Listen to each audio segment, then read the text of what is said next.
All right, we're live. So I'm going to let this sit for a minute. Can they hear us?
What's going on, everybody? Welcome back to Let's Talk Movies. I'm Brad.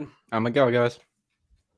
Drinking Oktoberfest. Halloween Kills has officially had its world premiere at the Venice International Film Festival in Venice, Italy. Jamie Lee Curtis received her a Lifetime Achievement Award, which is pretty dope. Congratulations to her. And we're here to talk everything Halloween Kills with you guys. And we decided to do it live because we thought that would be a really, really great way. I can't even talk. I'm so excited. A really great way to do it. So, first things first, Miguel. How are you doing?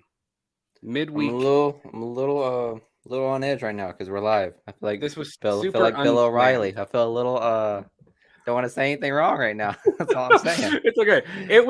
By the way, this was super unplanned. Like we had no intentions of doing the show live tonight, but I don't know. I guess I naively didn't expect as many things to drop about Kills like as quickly as it did after the premiere, because you have to remember the official, I mean, they're what, 7 hours.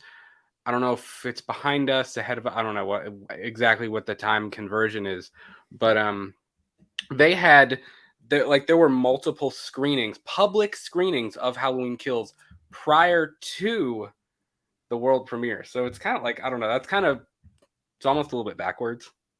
You know what I mean? I guess a little bit, I suppose. Like, I feel like you would have the premiere and then maybe like the next day you do different screenings, but so be it. I mean, yeah, and also, well, I think one thing that really kept you getting excited about this live thing was like how well it was doing, so to speak, and like the reviews and the raves that that Halloween Kills have gotten. Like it's getting pretty hype. I'm not gonna lie. A lot of people are talking about this for sure.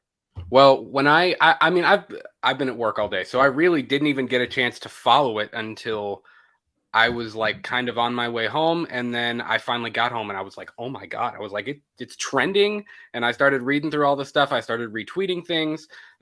We had, kind of retweeted a few things like throughout the day, just as I had seen it, or as you had seen it. And we really wanted to just use this time to talk to you guys, chat with you all about what you were seeing, what we were seeing.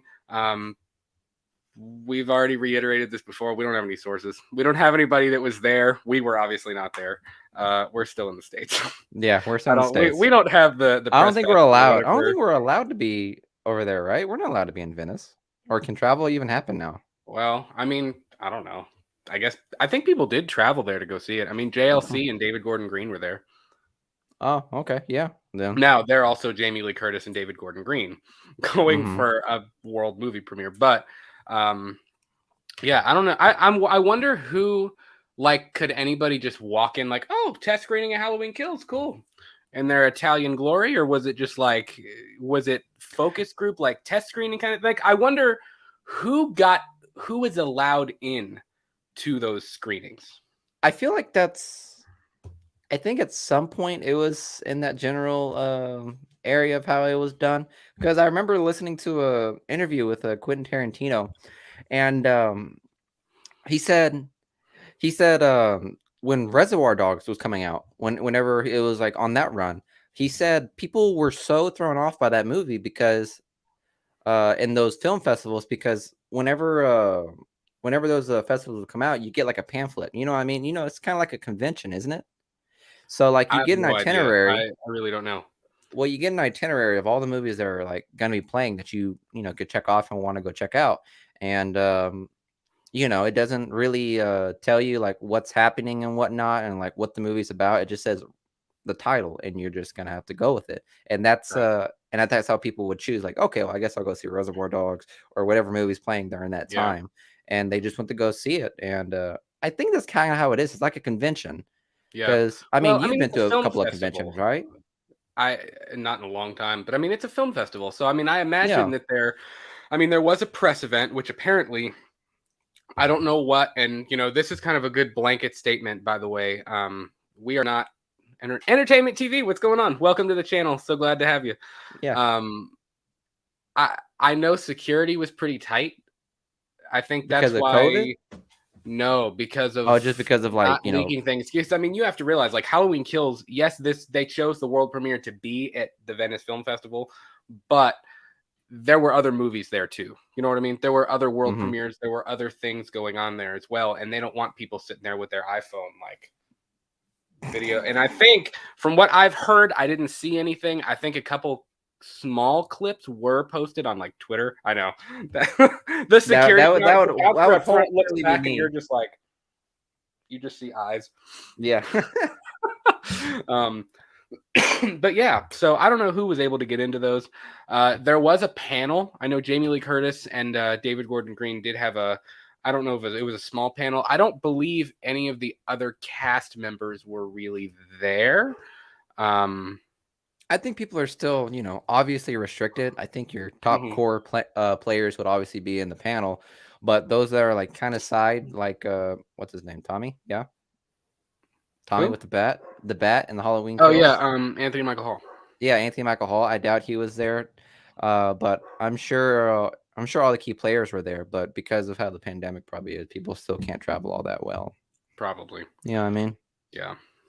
Well, Because it's even though we're trying really hard to like go back to normal, there's still so many obstacles and like barriers you got to get oh through just to yeah. have a Hell yeah. normal premiere, so to speak. You know what I mean? Right, definitely. But I mean, I'm glad they got to do it. I'm glad we're getting uh at least little snippets of stuff. Mm-hmm. I was really hoping. I know Dave McRae did a video about this, about how to avoid spoilers, because I mean, when you have even when you have a world premiere, let alone the what 3, 4, 5 or so screenings that happen prior to it to the Mm-hmm. public, it's Yeah. like, okay, you're gonna get spoilers. Like the whole movie's gonna leak, and they really I don't think You have to I run that haven't seen risk. anything. I haven't seen anything earth shattering that is like leaked out of it. And of course, it depends on what you consider a leak, what you consider a spoiler, what people talk about. Um, so yeah, I was pretty pleased. I saw, I was listening to Sean's show over at Fandom Empire on my way home because I didn't get to catch it live, obviously, from earlier today. And apparently, during the press conference with Jamie Lee Curtis and David Gordon Green, uh, one of the reporters dropped a huge spoiler in a question, like massive, and I think everybody was like, yeah, it was like, moving on.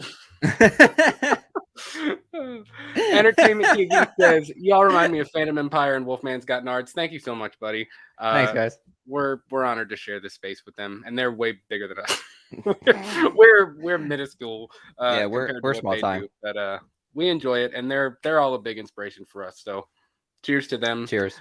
If you haven't checked out Phantom Empire, we watched a movie, Drum Dums, Dave McRae. Please go check them out. They're great. Yeah, they're all great folks.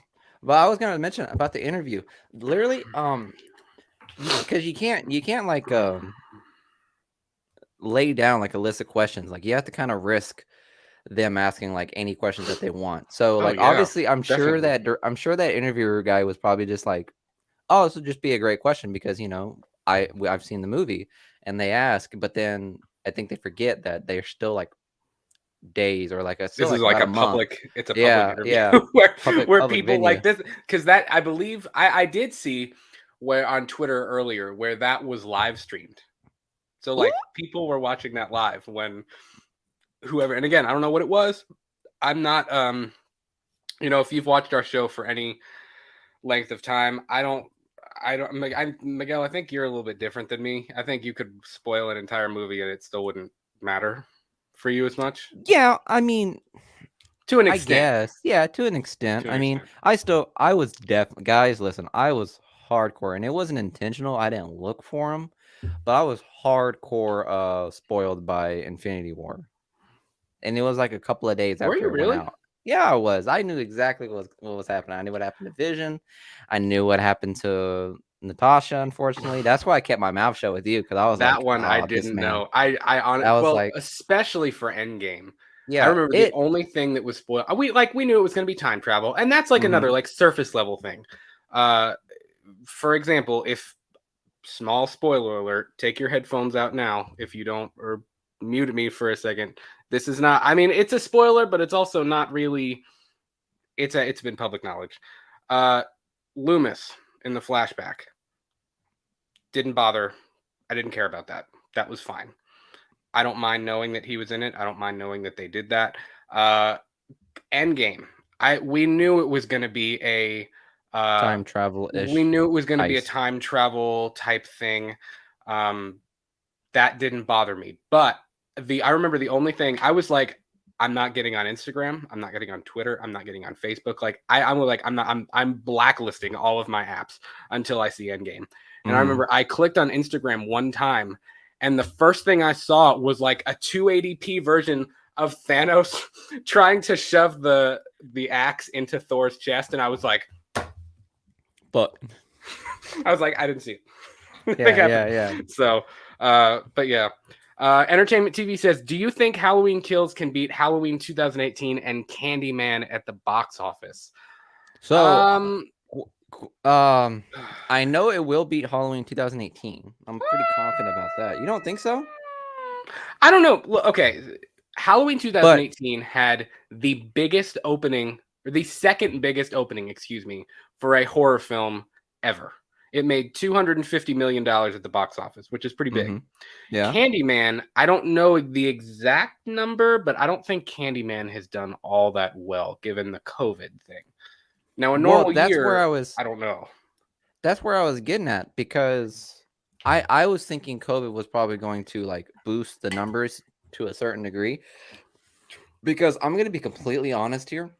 Godzilla versus Kong would not have done as well if it had not been for the pandemic.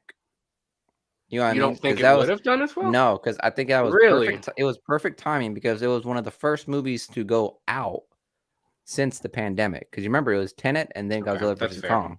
So the hype for that was for real. And also you had fans going, and then you also had people that just wanted to go see a movie in the theaters. That's So you fair. had that aspect right there boost that number up, and I think that's why it did so well. So in regards to this, I think that since it's a Halloween event, and we're getting, and it's gonna be like close to the pandemic, like kind of getting a little high. People want to Mhm. go to the movies and just try to get some sense of normality before, obviously something does happen. Right. Yeah, Entertainment TV, thanks so much. She said the Halloween opening weekend was $77.5 million behind It Chapter 2 and It Chapter 1. That's pretty good.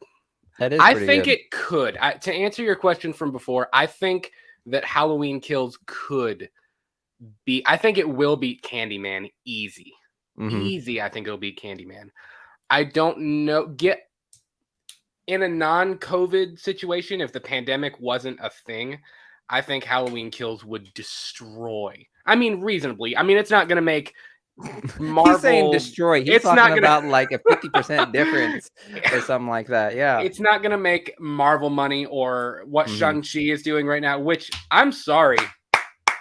Yeah, bravo. Shang-Chi, man, they are killing it right now. And I've heard nothing but positive stuff about Shang-Chi. And I'm broke, so I haven't been to the movie theater to go see it yet. But I've heard really, really, really good things about it. So Entertainment TV also says, I think Godzilla versus Kong could have made $1 billion if we were under normal circumstances. Oh, Yeah, is that the definitely. case? Really? I think so, Huh. yeah. He also says Mm. Candyman made 22 million on its opening weekend, which that's not bad. I mean, Yeah. it's not Halloween 2018. I mean, you got like what 70, 75, 77 versus 22. But I We'll have think to. Halloween Kills, I don't know if it'll reach total box office. Like, I don't know that it'll reach Halloween 18's 250 mil, but I think it could exceed the opening weekend. I think Yeah, it'll yeah. definitely dominate the weekend of October 15th. Now that Venom, which was going to be part of our topic for the normal Let's Talk movie shows until we decided to do this live ordeal. Since Venom has moved for the 247,018th time to October 1st. So it's bumped up, which I kind of think Kills should have taken October 1st, but whatever. I think it's kind of, it makes sense for it to be that. It makes sense to have it slot, but I think this moving around stuff was really based off of Shang-Chi's success, and since it's absolutely dominating right now, it's gonna. What's up, Ben? Hello, Ben. How you doing? He also says, "Go watch my video." I'll have to go back after and check it out. I'll have to check out your channel, dude. Yeah. So kind of what we wanted to do now that we're about 16 minutes in. What we really wanted to do with this was, I don't really have a plan, to be completely honest. I wanted to just use this time. We wanted to talk to you guys. We're going to go through a couple of different reviews. We're going to search the Twitters and we're going to see what's going on Twitter, because everything on Twitter is true, right? Yeah, everything you read on Twitter is completely fact. With the limited amount of characters, yes, everything is true. Especially with politics and with COVID. We're not going to delve into this politics here. This is live. So I'll tell you what, man. Earlier today, like when I saw that Halloween Kills was trending, when I saw when I started reading different reviews on Twitter, I was jittery. And it's funny because I get like that, like when there's something like really that like I want to talk about and that I'm really interested and excited about, I get very like, holy crap. And it's fun. It's like same thing as like when the Godzilla vs. Kong trailer dropped. Same thing with the Spider-Man No Way Home trailer, which we did a live reaction to. That's up on our channel. What else? Disney Investor Day. Disney Investor Day 2020 was the dawn of this show. That was the beginning, because I was so excited. We were both so excited when all of that Marvel stuff was dropping. The Fantastic Four reveal, the Phase 4 reveals, like all of that stuff. We were like, oh my God, like we have to talk about this. And I texted Miguel and I was like, no, yeah, we kept talking on the phone, and he kept sending me text messages and updates on as to what could be at the Investor Day. And then one day, I don't know, it was probably like late at night. I'm not gonna lie, you gave me a call. It was later, and like, I was kind of worried. I was like, why is this man calling me late at night? And then he was like, Miguel, I have a brilliant idea. And I was like, okay. And he said, why don't we do a podcast? I was like, what the fuck? Yeah. Where did that come from? And here we are. And now I guess, is this technically our 38th episode? It will be our 38th episode. Sure. Look how far we'll do 38. We'll keep this at 38. Yeah. Art Wishwood, what's going on, Art? Nice to see you in here. Thanks for tuning in. He also says, did you guys hear the new Kills track, Rampage? I did listen to Rampage on the way home. Liking it. Yeah. I really am. Brad sent me what was it? What was the first track that you sent? It was the first track that was interesting. Unkillable. You dig Unkillable. Dog. Unkillable. Miguel loves it. Smacked. I 100%. As soon as he sent me that, within 5 minutes, I sent him a text. I was like, hey, this is on my workout playlist now. It just dominates my earbuds. And it's just full on orgasm, and I just love hearing it. So now that's like one of the songs I like make sure I'm listening to when I'm at the gym. I'm probably gonna listen to it tonight, 100%. Like, that's awesome. That should be our outro music. If we wouldn't we would get that hell of a copyright strike. Though. Yeah. We don't want that. YouTube would stop that. I'm excited for. I know that. I know you're a little butthurt whenever it was confirmed that like the leaked like album was actually real. Because at first you were like, no way, this can't be it. This can't be John Carpenter's work. Here's the thing.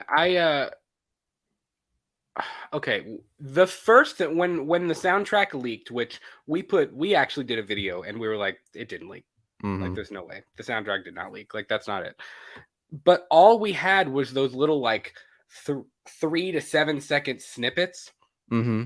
And I was like, I don't know. Like, the little snippets I had heard, I was like, I just, it didn't sound legit. But then now that I hear it together, I'm like, okay, it's legit. Like, it's pretty dope. I still think I like Unkillable a little bit more than Rampage. Yeah, But Rampage is more like a Rampage is still stalking kind cool. of song. You know Yeah, what I mean? definitely. It's more of his stalking theme. So I'm pretty Yeah. sure I'll hear that whenever, you know, he's walking through the backyards in the shed. And but Unkillable, that has to be like at a climax. It has to. Definitely. And yeah, I can't wait for that. I can't wait for the scene where that is played, because I 100% will, my jaw will 100% drop when I see that. Oh yeah. Definitely. Because they're making, I'm not gonna lie, like, okay, yeah, all the past like Halloween movies, they kind of make them more like a ghostly stalker killer. You know what I mean? Mm-hmm. It's like silent killer kind of like, you know. Right. And but this one, they're making them out to like I said, they're making them out to seem like a lion that, or like a tiger that got out of the fucking zoo. Oh, and yeah. It's just rampaging through the fucking neighborhood. You know what I mean? Oh my god. Lord Blue Eyes, Frankie G. Myers died. The mob blared K-pop really loud at Michael, so he stabbed himself 20 times in his ears. Facts. That's awesome, dude. That is awesome. What a great Could theory. you imagine the mob? They're chanting "Evil dies tonight," nothing is happening, and they're like, oh yeah, like in Breakfast Club, where like old boy has the big old like 90s boom speaker, and it's just 100% K-pop. Yeah. Oh my goodness, that would be great. What a great theory. I love that. By the way, what's everybody drinking tonight? I got my my Rheingeist. That's our Kentucky neighbor in Ohio. I'm drinking Oktoberfest. Sponsor me, guys. Miguel has a campaign going to try to get Bang Energy to sponsor him. It's not Bang, it's C4, but if Bang wants to sponsor me too, go ahead. C4, I'm all for it. Weren't you drinking Bang the other day? I was, but you know, I don't discriminate. Well, that's fair. Also, leave us a like. I put that in the comments, please. If it helps us a lot if you leave us a like, share us on Twitter. If you like what you hear, follow us on Twitter. If you don't like what you hear, like us, love us, follow us, do whatever you want. Yeah, do whatever you want to us, man. Us. We are part of the public, so you're free to do whatever you want. Entertainment TV says, if Halloween Kills is so good like they say, there are Halloween Kills to me could possibly top the original. It could. I don't know. I have a really strong feeling, and I'm cautioned to actually say this out loud because I don't want to jinx it, but I have a strong feeling that Halloween Kills could become my favorite of the franchise, including the original. Not saying it'll be better than the original, because I mean, the original is always going to be the original. It will be. Okay, yeah. Let hold on. Yeah, the original is a different era. Be an original. Yeah, it doesn't mean that just because it's the first one doesn't mean it has to be the the best. You know what I mean? Right. Like, let's put it in perspective. Like I'm sure Halloween is considered some people's favorites to some degree. But yeah, if we were to place that next to that Halloween and Halloween Kills, like what is being hyped up to be, yeah, obviously Halloween Kills is gonna be better. I 100% would think. I think Halloween Kills will be one of my favorites, even though is it Halloween Resurrection? It's probably my favorite so far. Oh my god. With that's your favorite? Yeah, dog. I like it. It's tacky, but I love it. Goodbye. I'm kidding. Let's see. Lord Blue Eyes says, sorry, drinking water tonight. Maybe next time I'll drink some October pumpkin beer. I've been looking for it. I have gone and I have looked for it and I still can't find it. All I can find is Oktoberfest, which is fine. I like Oktoberfest, but I can't find any pumpkin beer, and it's kind of starting to irritate me. Art says, I got water, but I got a big bottle of Merlot in the fridge for AHS double feature tonight. Oh shit! I was going to talk to you about American Horror Story. I wanted to talk to you about that for a while. I was I gonna haven't ask ever what you watched thought it. of that. I Oh, haven't ever really? watched it. I want to. It's on my list of series that I want to watch, but oddly enough, I haven't yet. I about to say, So man, you are I do far want behind to. in the American Horror Story. Obviously, so am I. Don't Yeah. think I'm a big American Horror Story fan, but I've checked out like every episode every now and then from each new series, and every single episode I've seen pretty much hit. They were pretty good, like story wise, gore wise, horror wise. It pretty knocks everything out of the park in regards to a horror series. You know what I mean? Yeah. Yeah, definitely. And that's Definitely. rare for a horror series. Like I can't even think of any other horror series out there. Yeah. Lord Blue Eyes says I wouldn't be surprised if it's better than 2018, but I don't know about the OG. I'm in the same boat. I think it'll be arguably the best sequel that we've ever gotten, including Rob Zombies, definitely including Rob Zombies. And I'm not quite as much of a Rob Zombie hater as a lot of people. But I don't know. I think it will be the sequel that the original has always deserved. Because some of the stuff we're Yes. getting ready to talk about in just a few minutes, again, non-spoilers, but the stuff that we're getting ready to talk about in some of these reviews are pretty, like the stuff about the flashback. Sorry, but I'm also not sorry. It's been out there for a long time.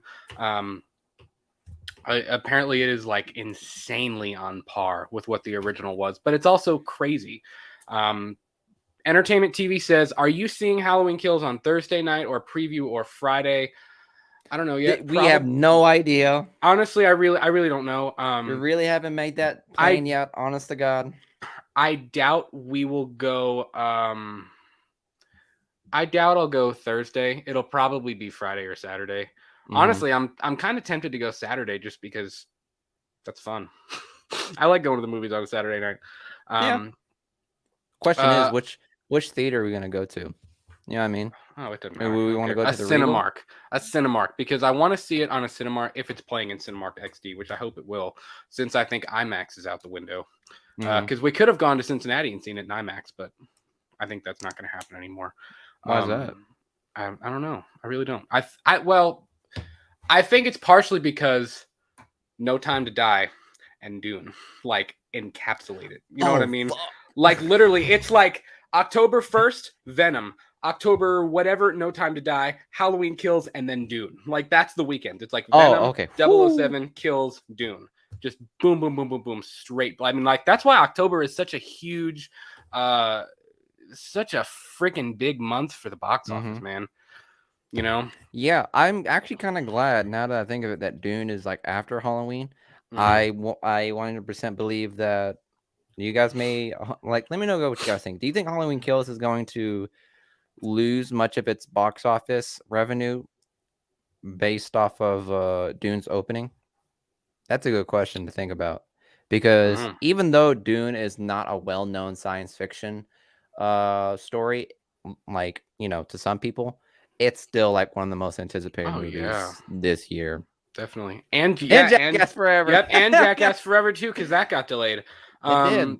I don't know. So let's get through some of these comments real quick, and then we're about at the half-hour mark. So we have 7 people in here. Thanks for joining us. Thank you.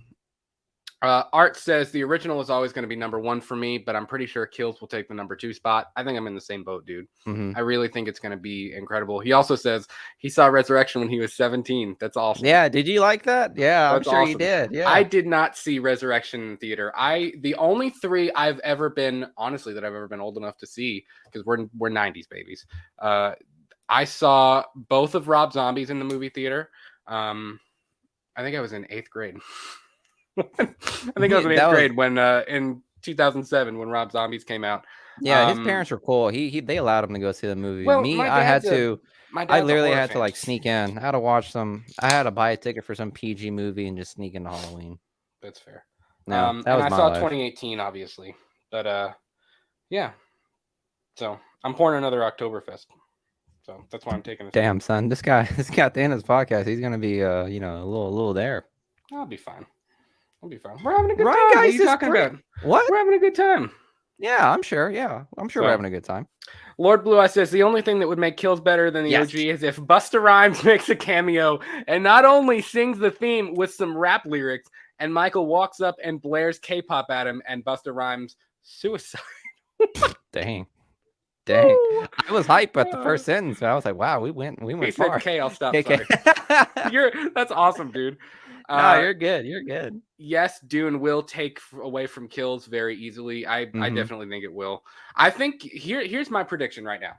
I think Halloween Kills is going to kick ass for about 48 to 72 hours, and then it's going to start to lose momentum. I really do. I think for those 3 or 4 days, Yeah. really, I take that back. Really, for about a week, Halloween Kills is going to destroy, because you're going to have opening weekend, which is going to be huge. That's when all of your diehard Halloween fans and everybody in this movie space is going to go see it.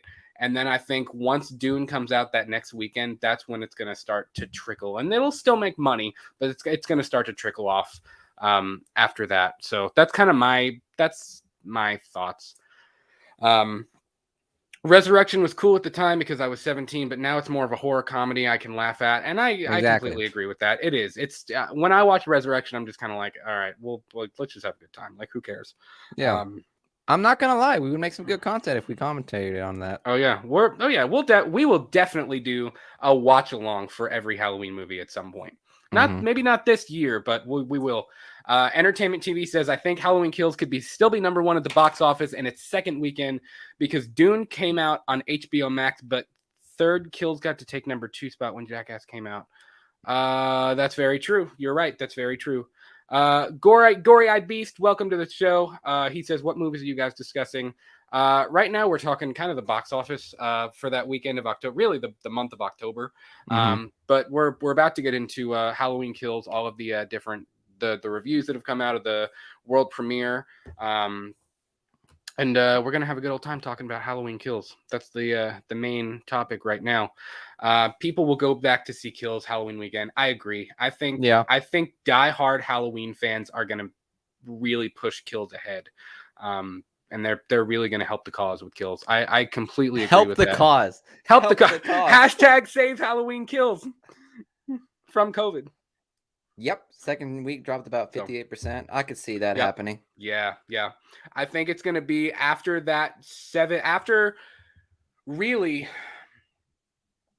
after Thursday, the following Thursday, whatever that is. So pretty much exactly a week later, I think it's when it's going to start to lose momentum, because that's really when, that's when it's, we're moving on. Yeah. We got to move on to the next big movie. You know what I mean? Lord Blue Eyes also says Kills will do amazingly the first week, then die off, then Halloween weekend will blow up. That's true. I could see that happening as well. That'd be cool to go see it on Halloween. Yeah, I think that'll probably be one of the busiest week. It'll probably be like the second busiest from its actually opening day. Definitely. So yeah, I'm sure. Well, one thing we'll have to do is I don't know. Well, I mean, obviously we're gonna see it at the premiere or on Saturday, but I would definitely want to go see it again on Halloween. Oh, definitely. Just to get a different take on it. For sure. All right, so let's do this. We're about half hour in the show. We'll probably go about another maybe hour or so, hour and a half. Miguel, you got anywhere to be? No. Except right here. Yeah. I don't either, and I'm excited. So let's do this. Let's go over to our Twitter real quick. Are you guys dressing up for Halloween? I don't know yet. Last year, my wife and I were Mulder and Scully from the X-Files, and that was a lot of fun. That was actually really cool. What was I last Halloween? Oh, I was Shaggy. And my date was Velma. So yeah, that was fun. Cool. That was fun. That was so last minute. Luckily, I had an oversized green shirt and my brown pants and my boots, and my hair was long enough to the point where I was like, it could work. So that's what I went as. Definitely. But this year, I don't know. I'll have to figure that out, man. Yeah, I'm not too sure. It'll be a good time. I don't know. So real quick, before we get into actually talking about, before we look at our Twitter, before we look at a couple of different reviews. So here are kind of the basics of what's gone on today. The movie premiered, had its world premiere, had a couple of screenings. I'm not 100% sure what other producers studio execs, cast members were there. I only really saw Jamie Lee Curtis and David Gordon Green. They were the only two that I saw. They took pictures together. She got her Lifetime Achievement Award. The initial reactions to Halloween Kills are that it is freaking insane. That it is wild. They basically reiterate all of the information that we've heard from the test screenings from over a year and a half ago now, before the movie was delayed on July 9th of last year. From the reactions that I've read and that I've heard, I'm looking at my notes here, and really none of them being spoilery reactions to the movie. They're insanely positive. They really are. And I've heard and I've read that it is emotional, that it's brutal, that it's quite possibly one of the most epic horror movies of all time, which is dope. Like, that's awesome. It makes me so excited to hear that.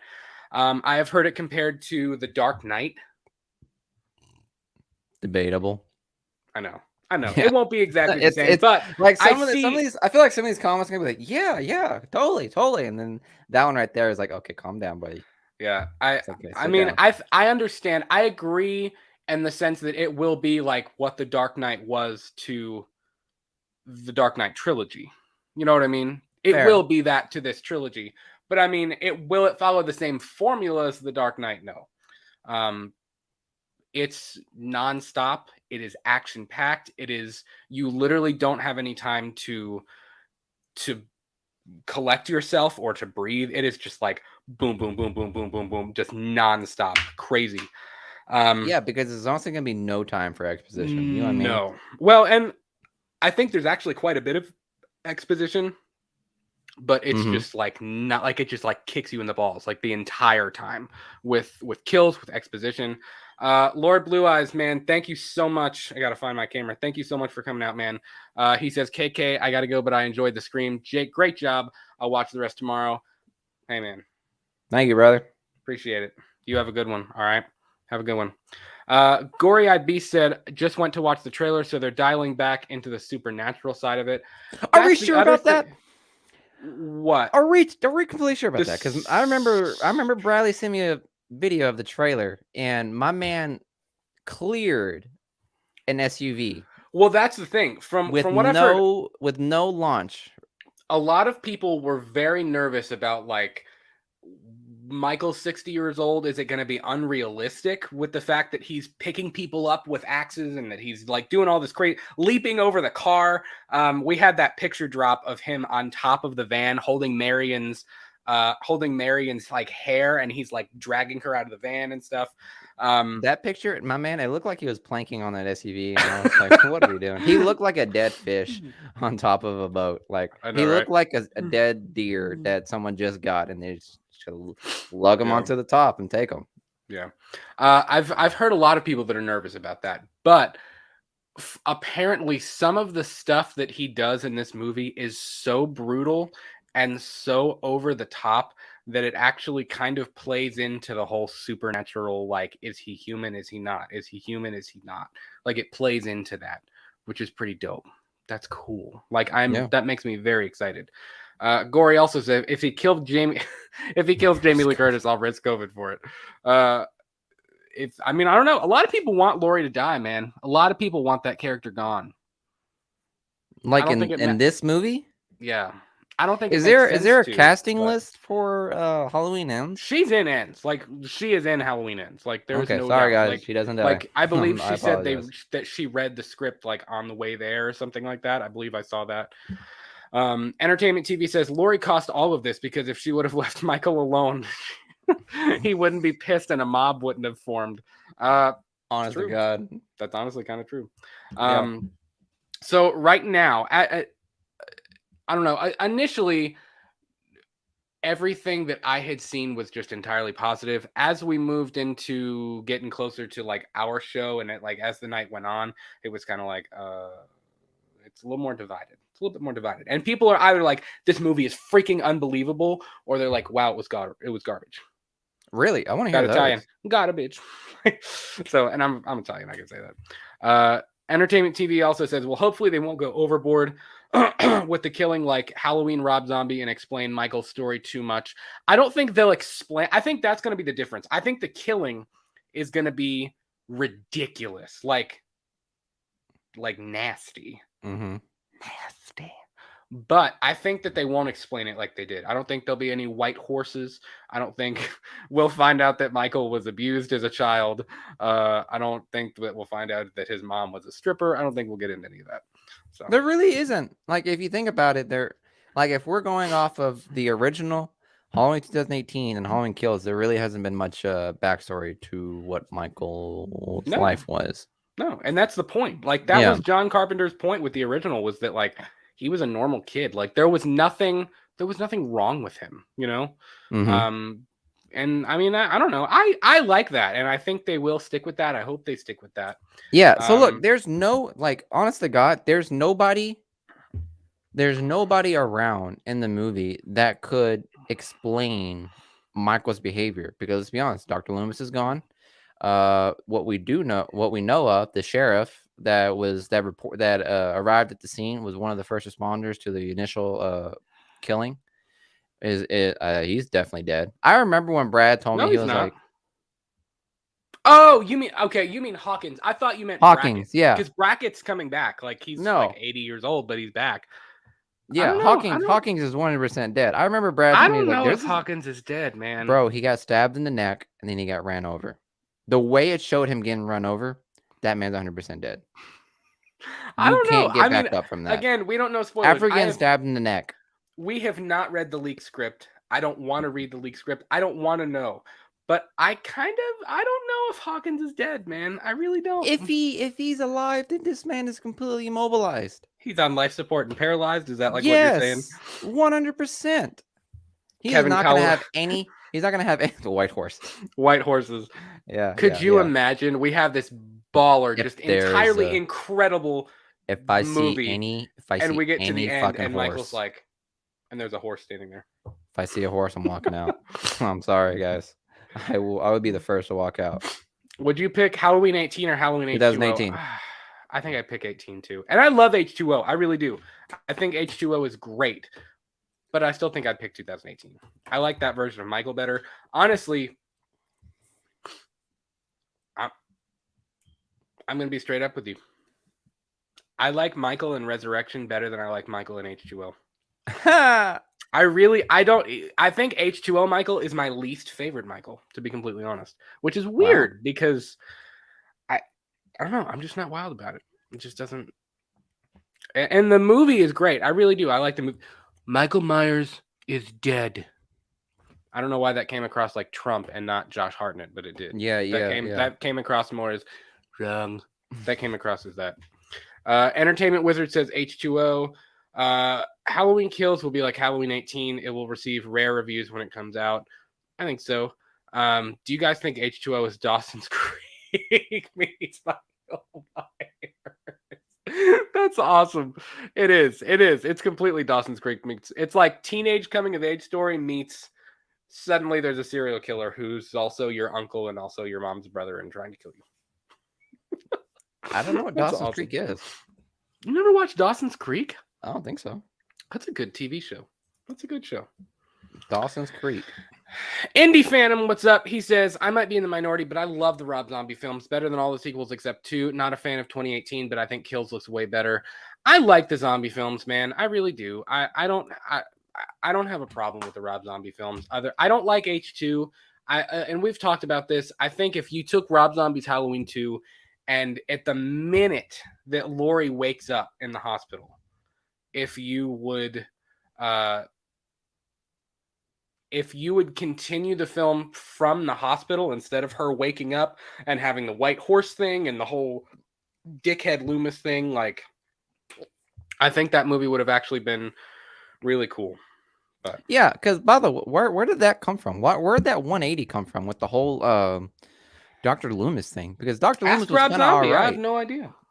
Yeah, I was curious about that. I have no idea. I agree with Brad in the aspect that Rob Zombie's Halloween 2 was the first 20 minutes was by far like pretty good. It was spot on. It was like It was very 2018-ish, you know what I mean, in regards to his rampage. Oh yeah, dude, that first 20 minutes of H2 is some of my favorite footage of the entire franchise. Yeah. It really is, like, wholeheartedly. I think it is incredible. It's He just had to great. hit that eject button at 20 I minutes. know. It was just I don't know what happened, but good lord, we were on a roll. It was great. I was loving it, and then she wakes up and I was like, Where are we going? Yep. What? So Yep. so let's do this. Let's go over to Twitter. I have retweeted. Let me make sure that we are good here. Can you all see that okay? Let me know in the comments. Rob Zombie was okay, but did need Michael's backstory. I completely agree. I think watching the zombie DC cuts to back, which I did recently, made them work. Oh yeah. There's a guy who he did a couple of different cuts of he spliced Rob Zombie's H1 and H2 together and took out all of like the crappy like trailer trash stuff, and it's really good. Like, Rob Zombie is a good filmmaker. Like, I wouldn't be surprised if the Monsters thing is actually like really good. You know Yeah, what I I'm mean? not knocking him as a director. I'm sure Monsters is I gonna be pretty I dope. I think it's actually really good. I just think it's the way he it's just I don't know why he got pissed and he just threw it away. Agreed, H2 had a promising start but went way off the rails. Couldn't agree more, man. So let's look through some of this. This is our official Twitter account. We're not verified. I would love to be Let's get verified. verified, guys. That's probably not going to happen. But follow us on Twitter if you don't already, at We Talk the Movies. We're also on Instagram at the same handle. So let's go through some of these. Let's go back to like the beginning, because I saw there were quite a few different things that I had seen. Let's see. So yeah, so Halloween Kills is at it's at a 9.1 on on IMDb, which is pretty freaking dope if you ask me. That's really good. We also had that picture, and I if you guys That's watch what I mean. if you guys That's watch what I mean. We You Watched see a that? Movie, shout out to our Kentucky brothers, Mike and Jay at We Watched a Movie. He tweeted something and he was like, "We're trying to reach you about your car's extended warranty." I laughed my ass off when I saw that tweet. I was freaking rolling. You know, and it's kind of Does he? funny. I almost agree with you, Miguel. It's weird. Like, it's one thing to know he's on top of the car, but you're not seeing it. But to actually see him like straddling the car, like holding on for dear life, it's like, hello. You know what I mean? I don't. It just looks abnormal. You know what I mean? Like if I was, I'm not saying anything, but like if I was pulling something out of the car, I'd have a little bit more like oomph into my actions. But he just looks like a dead steer on the fucking hood of this guy's car. Honest to Oh, God, it's so funny. he just looks lifeless. I Oh, mean, so yeah, it funny. looks dope. It looks really dope, guys. Don't get me Yeah. wrong. Yeah. Oh, that tweet was deleted. That's not good. So Dark Universe, someone said, I can confidently say Aaron Armstrong has a future with the Halloween franchise going forward. His portrayal as Michael Myers in the 78 flashback sequence will blow your damn socks off. And that's another thing that came out about this that was really great, is that the flashback is remarkable. Like, complete Dean Cundy vibes, complete 1978 Halloween vibes. Like, they kill it with the flashback. And this guy, which in this GIF right here that you're seeing, that is, I mean, we obviously can't see the face, but that's Lonnie. This is 1978. You can tell, like, this is the flashback. And apparently it's incredible, the whole flashback. This tweet says, Halloween 2018 is Laurie Strode. I believe this is the first reaction I saw. Halloween 2018 is Laurie Strode. It's messy but warm and likable. Halloween Kills is Michael Myers, a coldly efficient killing machine, slaughtering everything in its path. The level of carnage in this is frankly astounding. You've never seen a slasher movie on this scale. Miguel, what are your thoughts on that? Because that is big. Halloween, let there be carnage. That's all I gotta think of. Goodbye. Yeah. I'm kidding. No, I agree with that. I think Halloween 2019 was very much kind of a Laurie Strode movie. It was mainly like Oh yeah, it so was to about speak. It was Lori. focused around her, like just like Definitely. what happened to her since the original. Yeah, This one is gonna like flip the screen, and for sure. if it's really, I don't know if it's gonna go off of Michael Myers' perspective. That could be an Yeah, interesting take on it. that's fair. I would like to see that. Art says Miguel read my mind with that title. There you go. Yeah, Halloween, let there be I'm glad you carnage. agree with me. Entertainment Wizard says sounds like they turned Michael into Jason. I've heard a lot of people say that, but apparently that's good. from what I read, it's very Michael Myers still. And I believe, and Sean talked about that on the Fandom Empire stream. Shout out to them as well. That it still feels very Michael Myers. It's not just random carnage. It's very angry. It's very targeted. It's very much. They're still stalking. I believe we see him in shadow more. I think it's shot very differently than 2018 was. It's shot, and I think the way we see him is more reminiscent of how we see him in the original, where he's cloaked in shadow. He's the shape. You just see the shape of his body. One of my favorite parts in the trailer was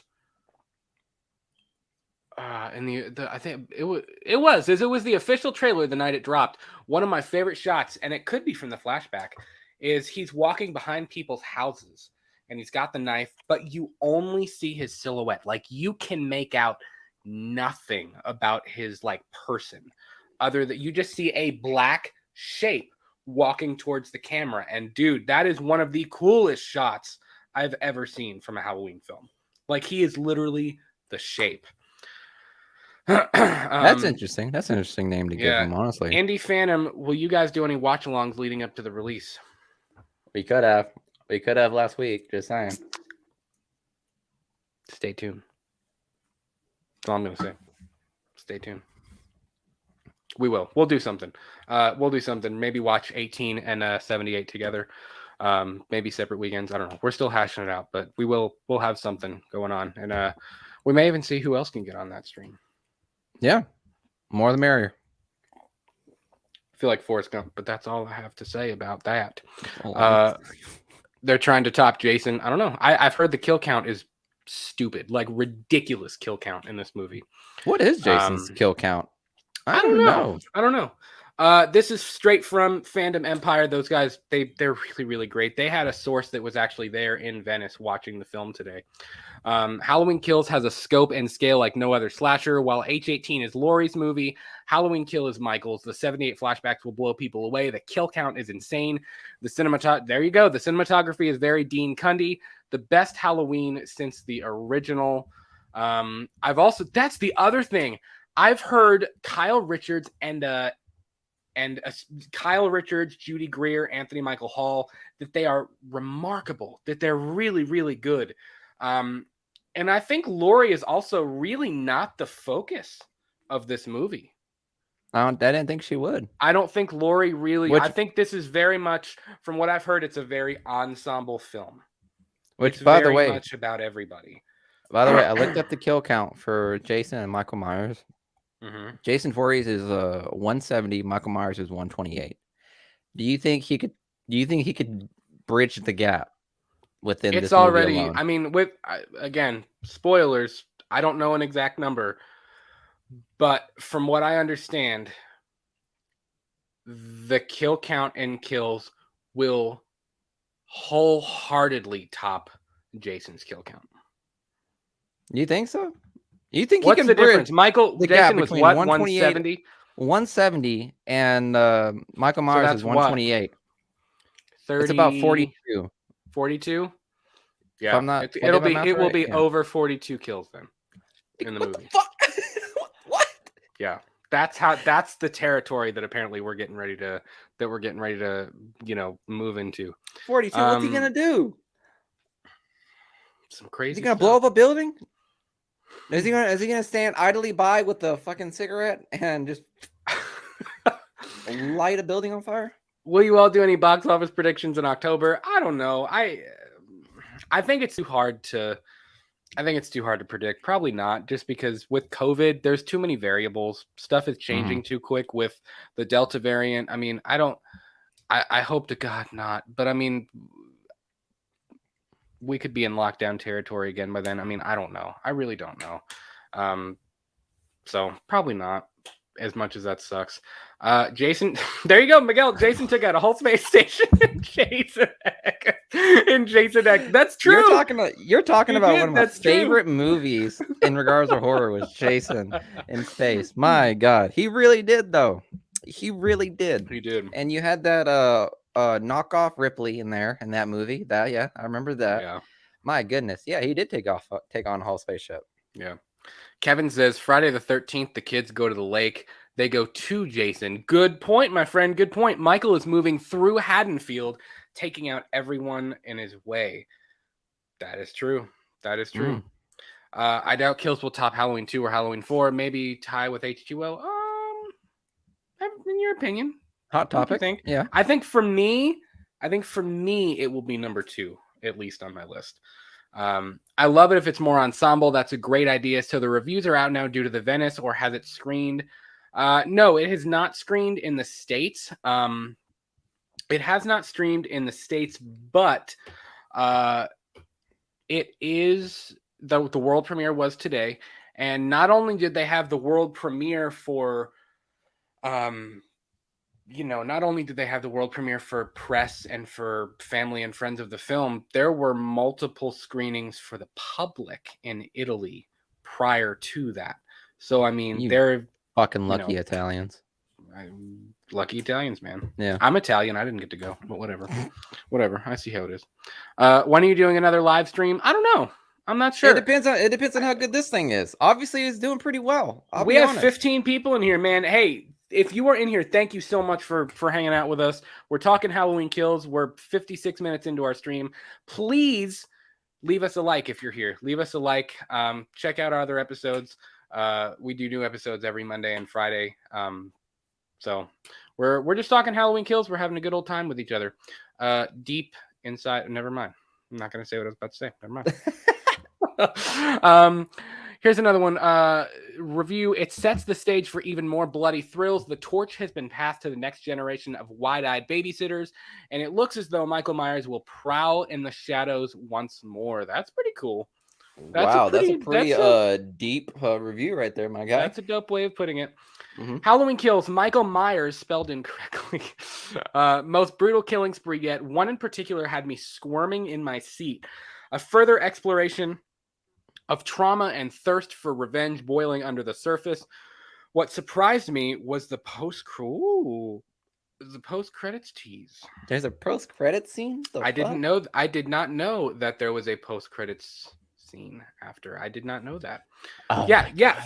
Art says 13 screenings. There were 13 screenings of Halloween Kills today. Dang. That's a lot of people. That is a lot of people. Yeah. Do you think if Halloween 2 was canon to Halloween 18, that would make the town more scared of him and more sense for the mob? Maybe. Because this mob sounds... Maybe. I don't know. Because that's only people know is the legend. So they only know the legend of Michael Myers. And then I guess they gather enough people to make a mob. But I think it would make sense. If Halloween 2 was canon, it would make sense for the mob. Because to be honest, Halloween Kills, it sounds like it came out of generally nowhere. Unless there's explanation as to why the mob comes out.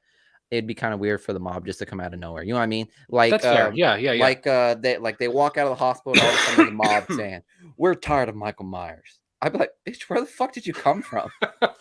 Well, and I think part of it though, and David Gordon Green has talked about this. Like, it's partially the legacy. It's the legacy of Halloween 2 took place literally minutes after, like at the end of H1, Loomis shoots Michael off the balcony. He falls.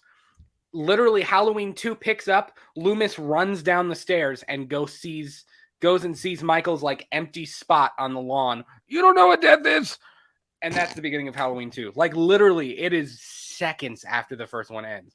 This one, and again, it's kind of a play on like even think back to when you're a kid. Think of the Mothman, the Boogeyman, Slender Man. Now is like the big thing.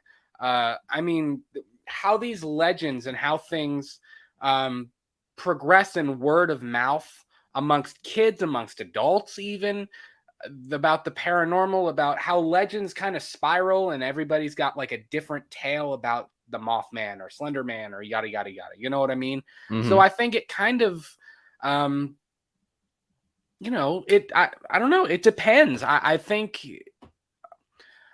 if it was a sequel to Halloween 2, I definitely think the mob thing would definitely be a little more fueled, but I think it will still be fueled because Laurie, I believe, again, haven't read the script, I don't know, but I think that Laurie incites the mob. I think, and especially since David Gordon Green has talked about the fact that Halloween Kills is kind of a reflection of the times we're living in right now. And I mean, I'm without getting too political, the times of misinformation with COVID, with Black Lives Matter, with police brutality, with all of those things. I think those themes are going to be in Halloween Kills. So I you think think Laurie is going to incite these people to be like, look, the police cannot handle this. He just slaughtered 30 firefighters at my house. Like one 60-year-old dude, not 30, but you get the idea. He survived all of this. I think it's going to be more of Laurie being like, look, we need to take the law into our own hands. Like mm-hmm. it's time to rise up. It's time to get wild. It's time to get nasty in this pause. Pause. So I think it's reminiscent to that unsolved mystery of I forget what his name is. If you guys watch BuzzFeed Unsolved, you guys know about the story of it was a gentleman, I think in Wisconsin, where like he was just causing havoc for the town. And no matter what they did in regards to the law, he always got away. He always got out of it some way and still continued to brag and wreak havoc on the town. And it got to the point of a town hall meeting, and then all of a sudden after that, after realizing, hey, there's nothing the law can do, they ended up inciting a mob and right, killing the man. And yeah, to this day, no one knows who did it because the mob was just so tired of it. The mob was like, yo, man, whoever shoots him, we got your back.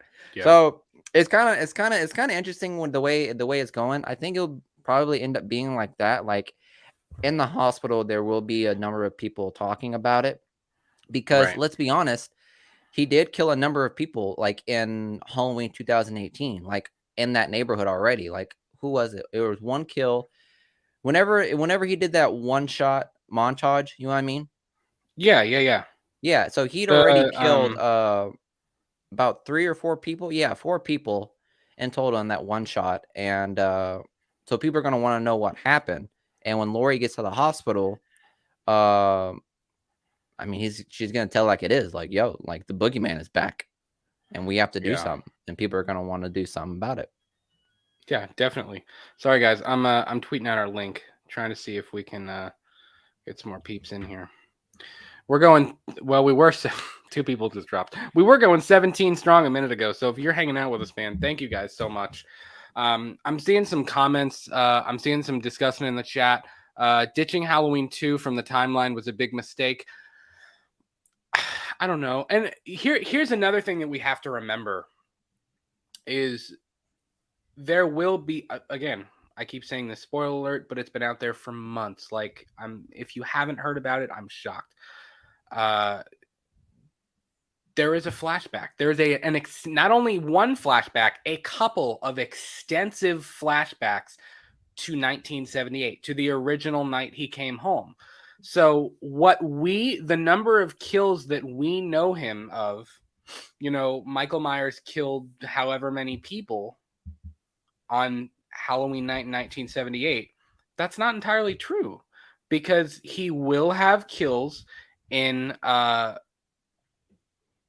he will kill people in the flashback.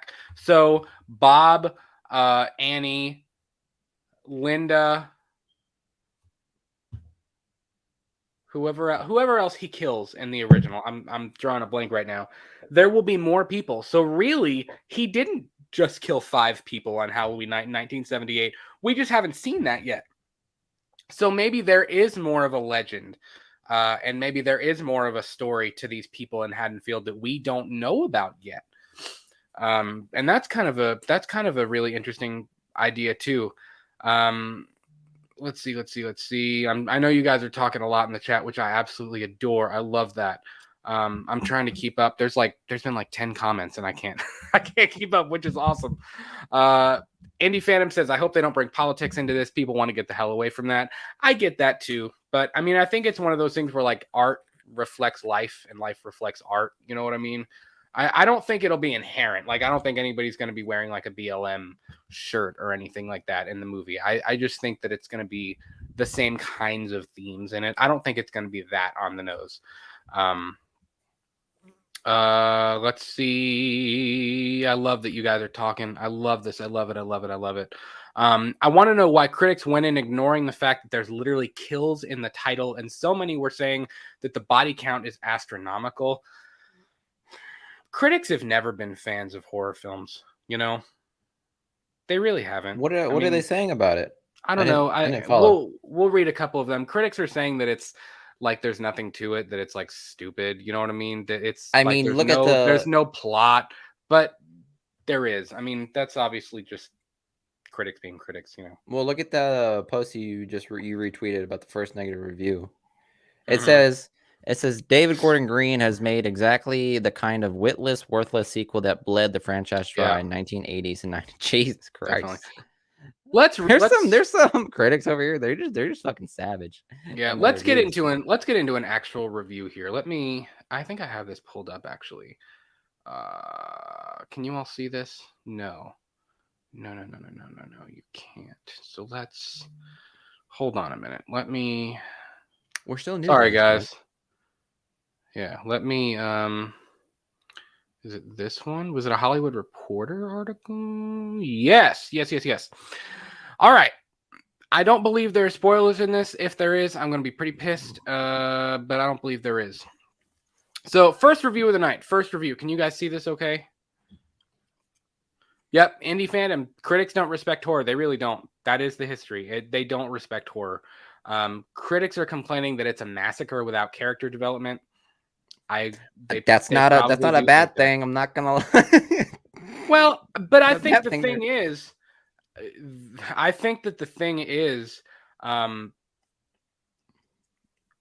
there is character development, though. I think there's more character development, from what I understand it to be. There's more character development and more passion in Halloween Kills than there is in any other horror.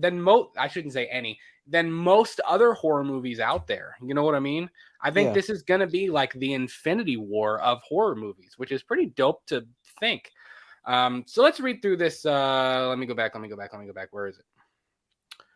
Let's go back to this review. Let's go ahead and read it. Evil dies tonight, shouts the inflamed townsfolk of Haddonfield, Illinois, more times than you can count in Halloween Kills, or maybe it's a franchise dies tonight. Oh! Damn. A franchise dies tonight. Oh, shit. I might have misheard. Either way, this latest installment is like a latex ghoul mask so stretched and shapeless it no longer fits.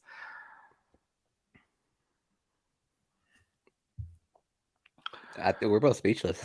Okay. 3 years ago, David Gordon Green successfully breathed new life into the mythology of Michael Myers by building a story around the legacy of trauma and pitting 3 generations of women from the same family against the psycho slasher introduced by John Carpenter in the influential 1978 horror classic. Green and his co-writers made the smart choice to ignore the multiple disposable sequels. I don't disagree with you there. And return to the beloved original, picking up the story of final girl survivor Laurie Strode 40 years after the fateful night.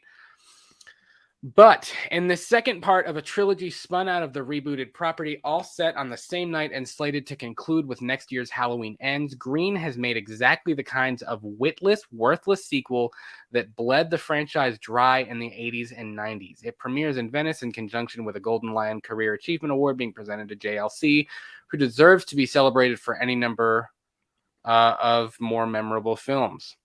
What's most disappointing is that after reimagining Curtis's Laurie as a fierce warrior grandmother, hardened by PTSD and into a tough customer at considerable cost uh, to her personal relationships, here she's basically sidelined in post-surgery recovery. But it makes sense, though. Her and Michael beat the hell out of each other in 18. You know what I mean? Like, it makes sense that she's not ready to go pitchforks, guns blazing, you know? I kind of saw that coming, honestly, with the trailer. You know what I mean? Mm-hmm. Like, yeah, she shot herself with fucking adrenaline in the freaking Yeah, trailer, but she still can't get up. I Like know. my Yeah, lady just got because thrown around. you got stabbed in the gut, that doesn't mean that shot of adrenaline is going to be like, let's go. Yeah, You know? exactly. I don't know. In a screenplay co-written by Scott Teems and Danny McBride, team storytelling skills are in trouble from the start. It's a full 20 minutes before we find Laurie where we left her at the end of Halloween, clutching a nasty abdominal knife wound in the back of a pickup truck with her daughter Karen and granddaughter as firefighters speed in the other direction towards the blaze of the house where Laurie has trapped Michael in the basement. She screams, "Let it burn." She seems to know already that Michael won't be kind to the first responders. Before all that, we wade through clunky detours and messy recaps of Michael's history, from the murder of his 6-year-old sister through his 1978 Halloween night rampage in Carpenter's film, to escape from a psychiatric hospital 40 years later, along with another patient who's roughly half his height and yet somehow later manages to be mistaken for Michael by an angry mob. Oh. Really? Interesting. Is this getting spoilery? Oh yeah. Let's pause for a second. Uh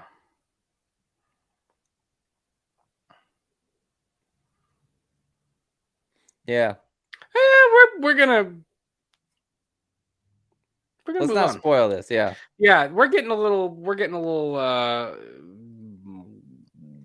I don't know. We're getting a little spoiler territory, and I don't Yeah. know if I Yeah. want to go Yeah. there right now. JT, my Hey man, what's Jay, going on? How you doing? I feel like We're you have glad to to have watch you in. 1978 and 2018 to see character development. Very true. Oh, hell yeah, man. You're exactly right. If you haven't seen the other ones, then you don't get it. That's why critics don't understand, because they've probably seen the 1978 film like twice in their entire I life. think they focus it on like the movie in and of itself. You know what I mean? Yeah, So, but you can't do that anymore, so to speak. You know what I mean? right. Because that Yeah, changed with the whole MCU thing whenever they're building definitely. story after story after story. So if you were to see Endgame, you really would understand the relationship between Cap and Tony, like Yep, honest to God. for So sure. It's laughable. Draven, thanks so much, buddy. It's laughable that they applaud 2018 but disregard its story and how it's connected to kills. I agree with that. I mean, you can't. I feel like part of the problem with critics is that they don't they don't think about exactly. Kevin Calloway, perfect. You put it better than I could even put it. It's part of a saga. It's part of a bigger story. This is the middle part in a 4-movie story. 1978 plus Halloween 2018 plus kills plus ends. This is the middle. This is The Dark Knight. This is The Empire Strikes Back. It would be weird, again, even like The Dark Knight Rises.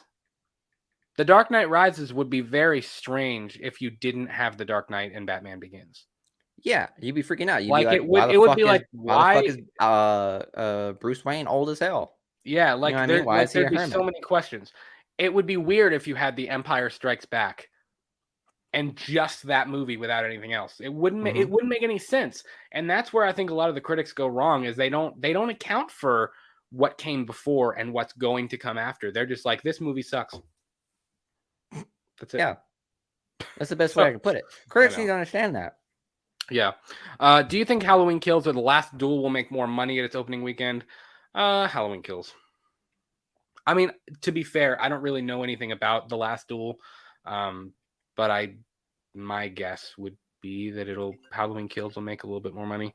Let me find. Let's go back to our Twitter. Let's keep checking out Twitter. Can you all see that? Okay. Yes. Um, And then I think that was about all I had. Oh, okay. So Beyond Fest, Halloween Kills does exactly that. It kills a lot. As Blumhouse Halloween redefined Laurie Strode, this cements Myers as the true king of the monsters. Woo, Miguel. Michael What beat happened? Godzilla. He said, this cements Michael as the true king of the monsters with OTT kills, over the top kills we haven't seen in 40 years. Relentless, outrageous, and incredible to watch with an audience. It's insane. That's amazing. That is King of the amazing. monsters, though. He's The king of fuck the kind of title monsters, you man. giving that? He's king of the monsters.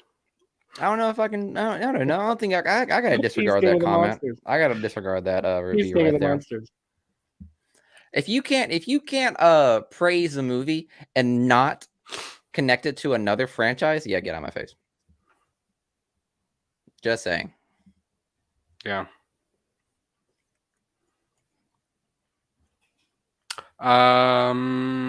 Let's see. Let's read a couple more of them before we get out of here. Let's read a couple more.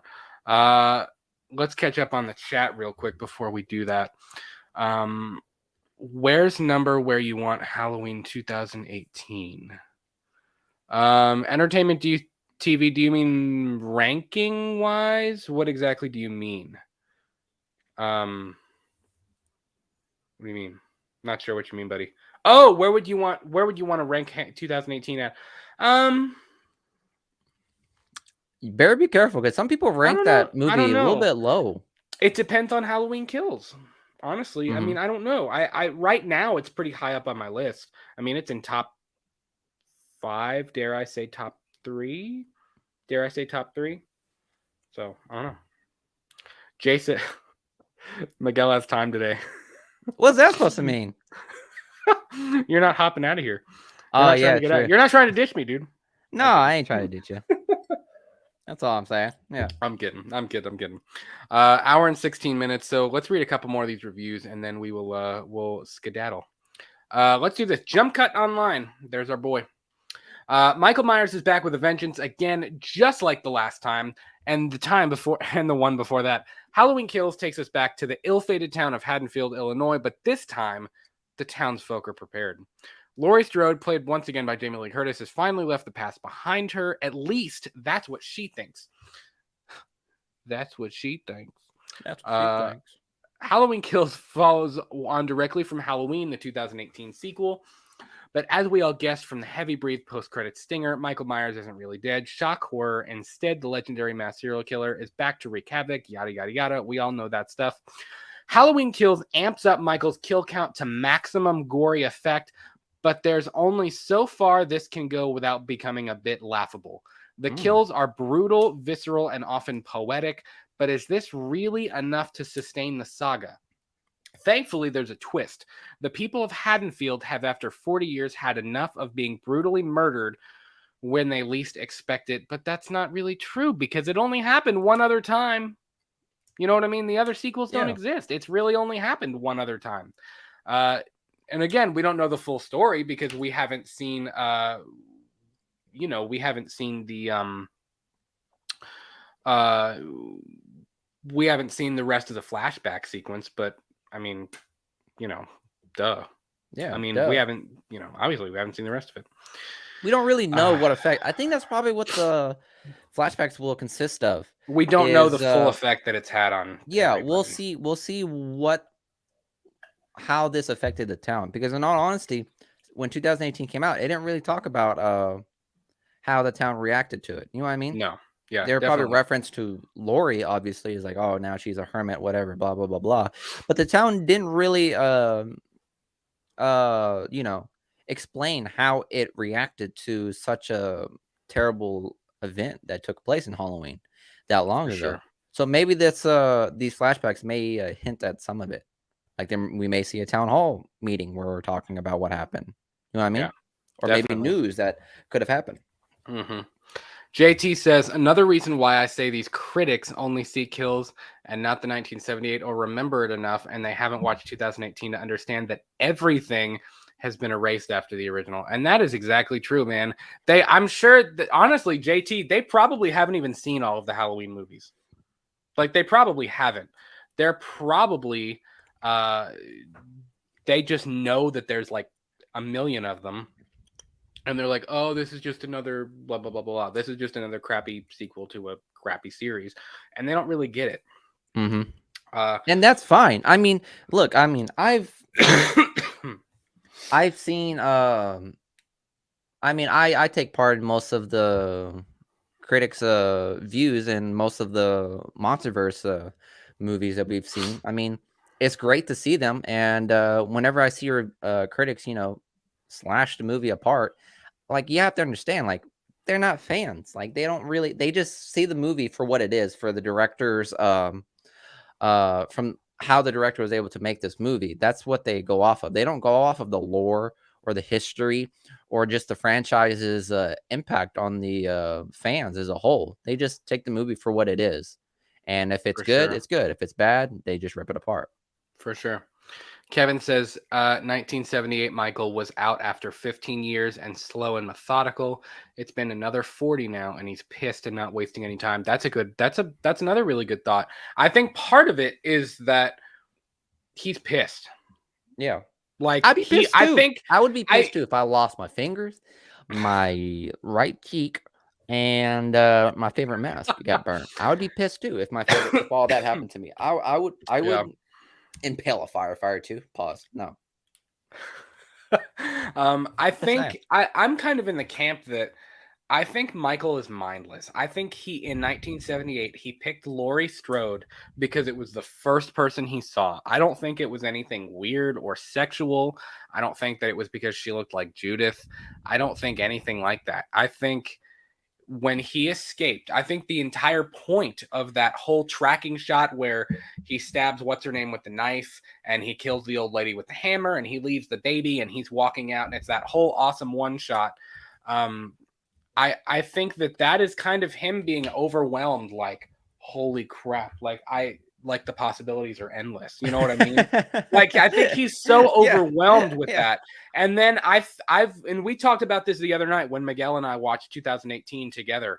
I think when him and Laurie finally came face to face, and when they had the shotgun like pressed up against, or the rifle or whatever pressed up against each other, and he cocked his head, I think that was him realizing, like, I know who you are.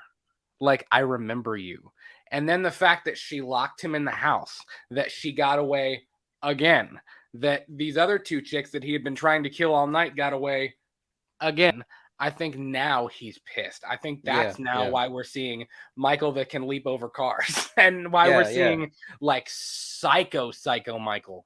I told Brad during that movie, whenever he was staring at them, he was probably thinking in his head, he was like, oh, I'm about to wreck 3 generations worth of Schroeds as soon as I get out of here. I'm about to wreck their shit. There's a comment for you, Miguel. Wait, so you killed all those people and they piss? I mean, you mean you wouldn't be mad? I mean, you wouldn't be mad too. You wouldn't be mad if you got your face shot off. If you were a killer and you got your face shot off by someone that literally got away from you, and they got away from you a second time, yeah, I'd be pretty freaking pissed. Definitely. Art says, do you think some critics lie in their reviews? There's a phrase.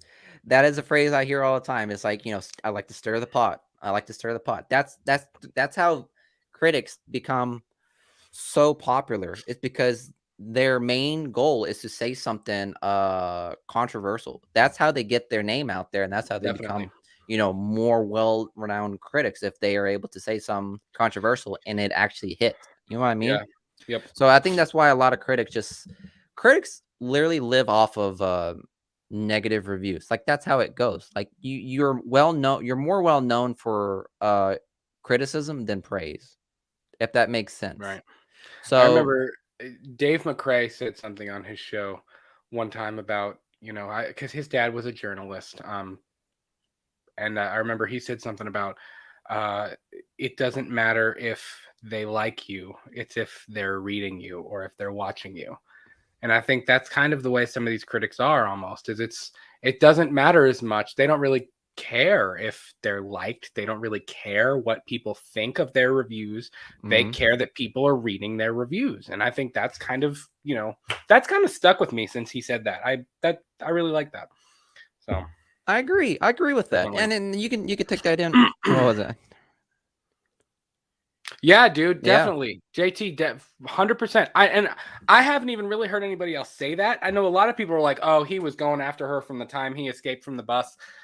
I don't I don't think so. I think in Halloween Kills, he's definitely going after her, and Is he's that pissed, and he's that just sounds like it's one of your going to own, town. like it sounds like one of your, like, own original thoughts or, viewpoints about this movie. Not a lot of people think about it like that, you know Yeah, what I I mean? honestly, and I mean, I don't mean to take credit for that. Somebody probably thought of it before me, but I mean, I don't think that. I don't know. I don't think.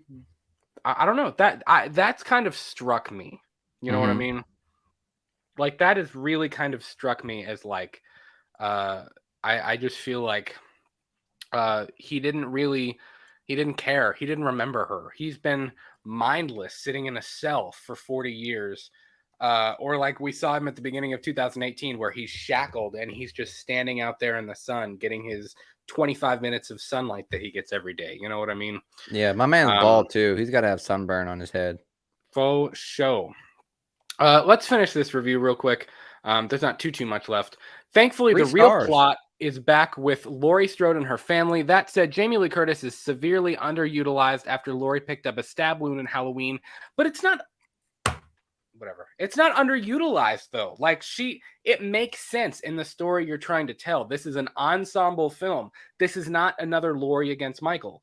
Laurie against Michael needs to be in Halloween Ends. It needs to be. Like I think that is really really important. You know what I mean?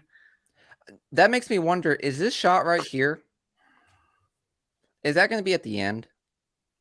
I don't know. This is definitely in the hospital, and the shots that we've gotten of the hospital. Again, I don't know. I don't know exactly what's happening, but it definitely looks like something is going down at the hospital because people Mhm, are panicking, people are running, and she is running. She's walking towards whatever they're running from.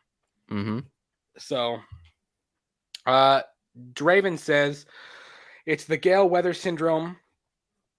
Excuse me. Journalists don't care about the material, just what the material gives them. That's fair. Agreed. Absolutely. JT says he likes that.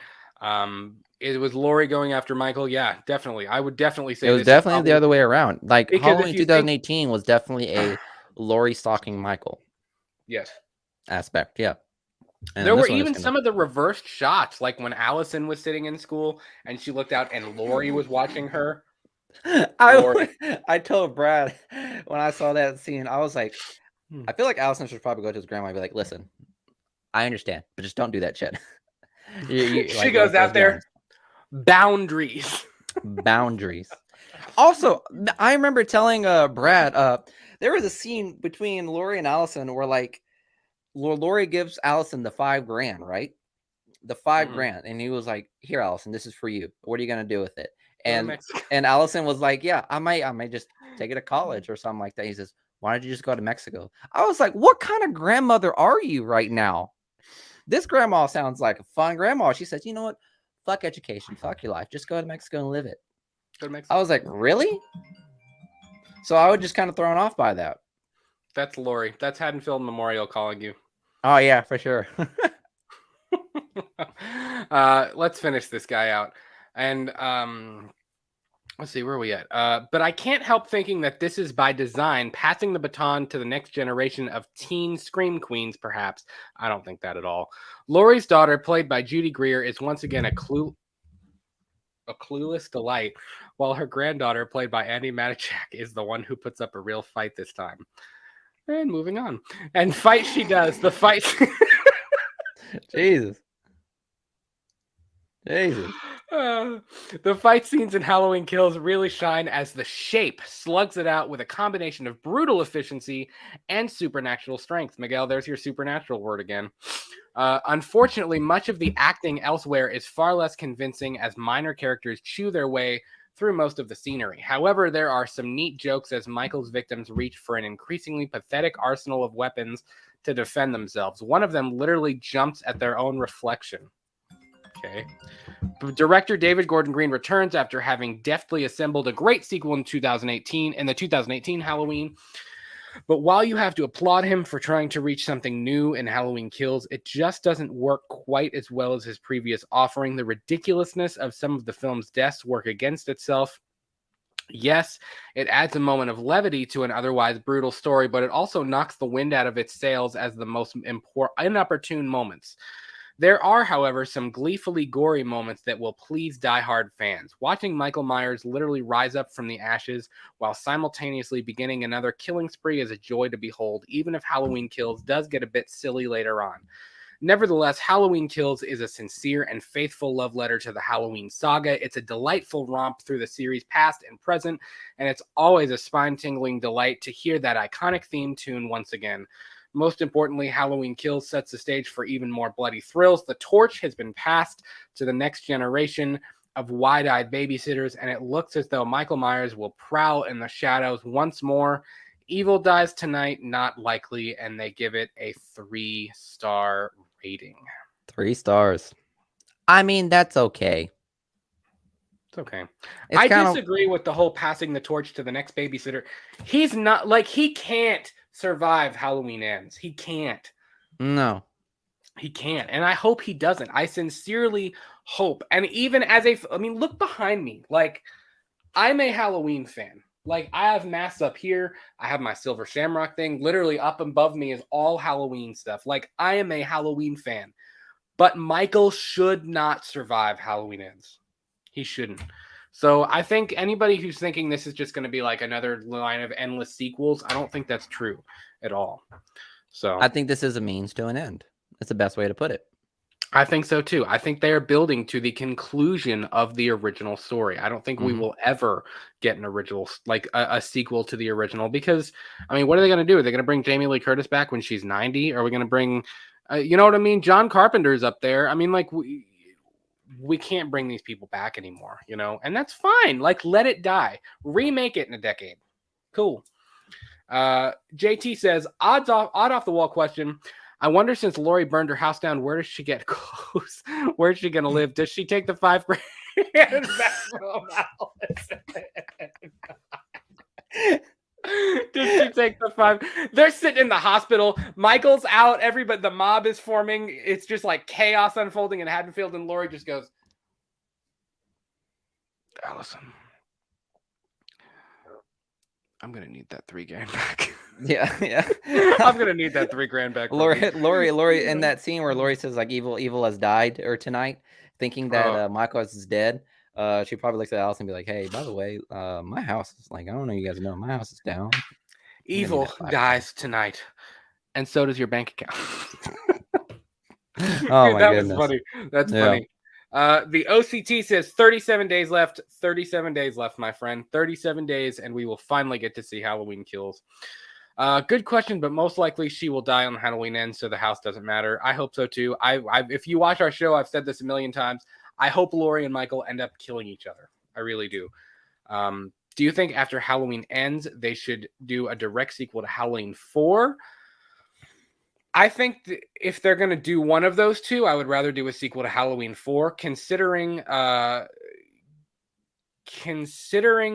Halloween Returns was kind of the same idea as Halloween 18, where it's a sequel to the original.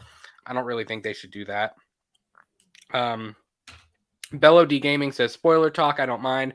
That's cool. I mean, if you've read the script, that's cool. But we're just for our sake, I don't mind knowing little things about it, but I don't really want big spoilers.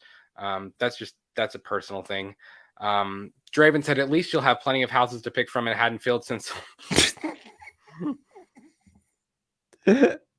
there's a great joke. There's a great joke about, like, in the movie. I don't know if you guys have seen when Harry met Sally, they were talking about like how hard it is to find a place in New York, and Harry says, "It's not that hard. All you got to do is read the newspaper, you check the obituary. You say, or some shit like that. You check the classifieds in the obituary. Yeah, they say, David Green, or funny. Sorry, that's the director. It said John Smith, really died at 67, but he also left, a 45-acre house, pretty good house. So it's pretty much, I could see that the same aspect. Yeah, definitely. Let's go through a couple comments here. JT says, TBH after Ends, I feel like they should let the entire character of Michael die for good. I'm tired of them recycling horror icons. I agree with You know you what? to an Yeah. extent, but I don't think they're going to, just because if it has his face on it, they're gonna keep doing it. You know what I mean? It's It's gonna keep like happening.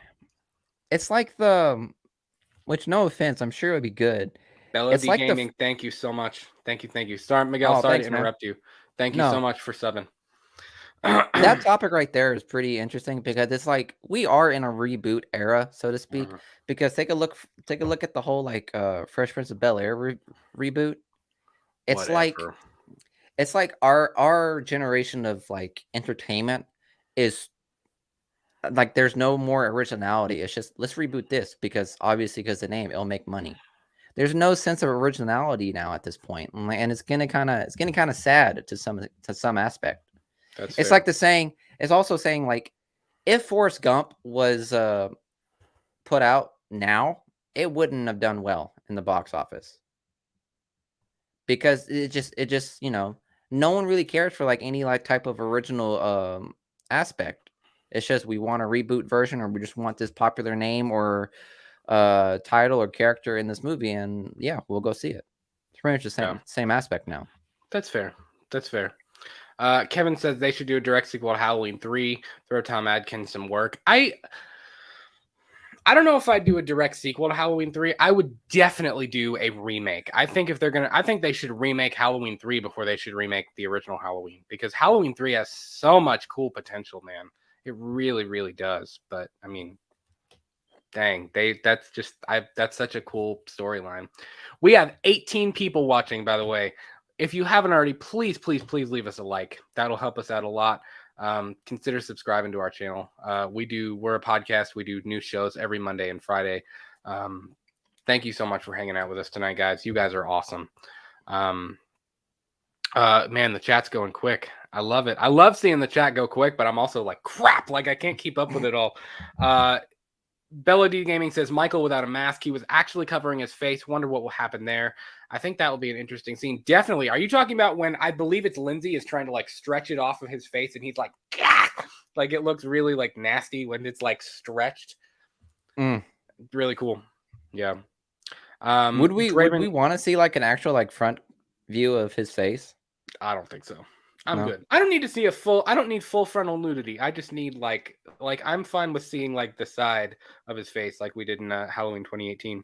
Draven says, I think this is why after it ends the series should rest for a little while. Then I could use a Halloween movie with a new setting, new characters, and build out a new storyline. I completely agree. I think that if they're gonna remake Halloween, which they will, we all know they will. I mean, it will happen. I think that they should focus on Michael and Loomis. Laurie can be a character, but I don't think Laurie should be the main character. I would make Laurie more of a supporting character. And really, it should be, even if you do sequels, that's cool, but make it more about Michael and Loomis. About Loomis and his Van Helsing mentality of trying to take Michael down. Like, that is where I would go with a remake. I wouldn't do the same recycled Laurie Strode versus Michael crap that we've always done. Because it's never going to be the same after this. You know what I mean? I mean, they've already done it. They've already done it twice. You know, they did it with H2. They kind of did it with the Thorn trilogy, even though Laurie wasn't really in it. It was her daughter. They did it with, they did it with H2O and Resurrection. Like plus this new trilogy, like I'm good. You know, like after we finish this trilogy, I'm good to move on and to do something a little bit different. So I agree. JT says that's how I feel about the Hocus Pocus sequel that's coming out next year. It's not going to be funny. It'll be forced. I don't know. My wife is sure excited. She loves Hocus Pocus. She absolutely loves Hocus Pocus. So she's definitely stoked. Michael in 1978 shown his face, but that was in the dark. That's true. All other movies besides the Rob Zombie ones didn't show his face. It was always blurred. I'm okay with it being blurred. We hit 20 people in the show, man. Thank you so much. That's awesome. JT says, as long as Rob Zombie and his wife don't touch it, we're fine. That's awesome. At this point, if they keep recycling Michael, how old will this man be? He's already damn near 90. That's true, man. He's already 60. Like he's 60 years old already. The Laurie Michael storyline will be tapped after ends. I completely agree. I think it's like, okay, we've done it. We're done. Like we're done. Laurie is popular thanks to David DBD. Loomis and Laurie are the nemesis of Michael. I think if they're gonna remake it, man, do that. Like do the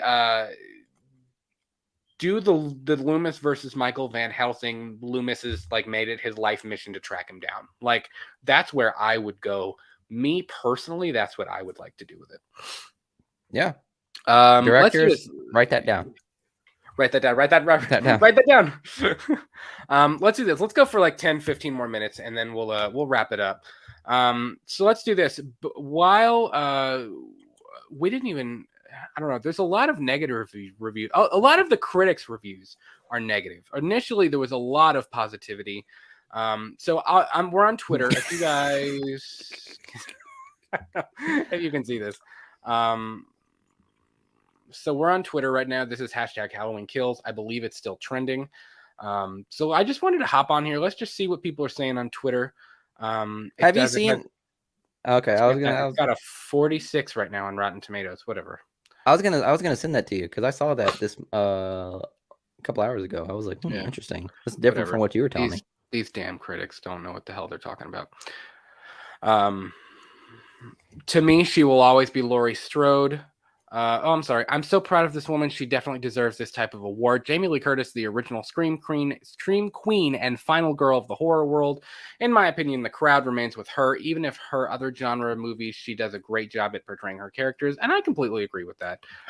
Jamie Lee Curtis is great, man. She is completely great. I was trying to see if there were any. There's some Spanish review. Are you expecting me to translate that shit? No. I almost said it. And then I was like, I don't want to be a dick. I was like, I don't want to be a dick, so I'm not gonna say it. That's dope. What a dope picture. Oh shit. That's pretty cool, man. That is a dope fan poster. That is cool. There's us. Why not? There's us. Let's see what else there is. Halloween Kills was amazing. It's everything I expected it to be, and then some. There's another real positive. Here's the thing. It seems like the people that were actually there, that actually watched it, think that it's remarkable, that it's incredible, that it's one of the best horror movies they've ever seen. But all of the critics are like, garbage. It's terrible. That's the ever-long debate between actual viewers and critics, though. So I mean, that's fair. I feel like critics watching it are like not even watching the movie. Yeah, like they're not even really like fully paying attention. They're just kind of like whatever.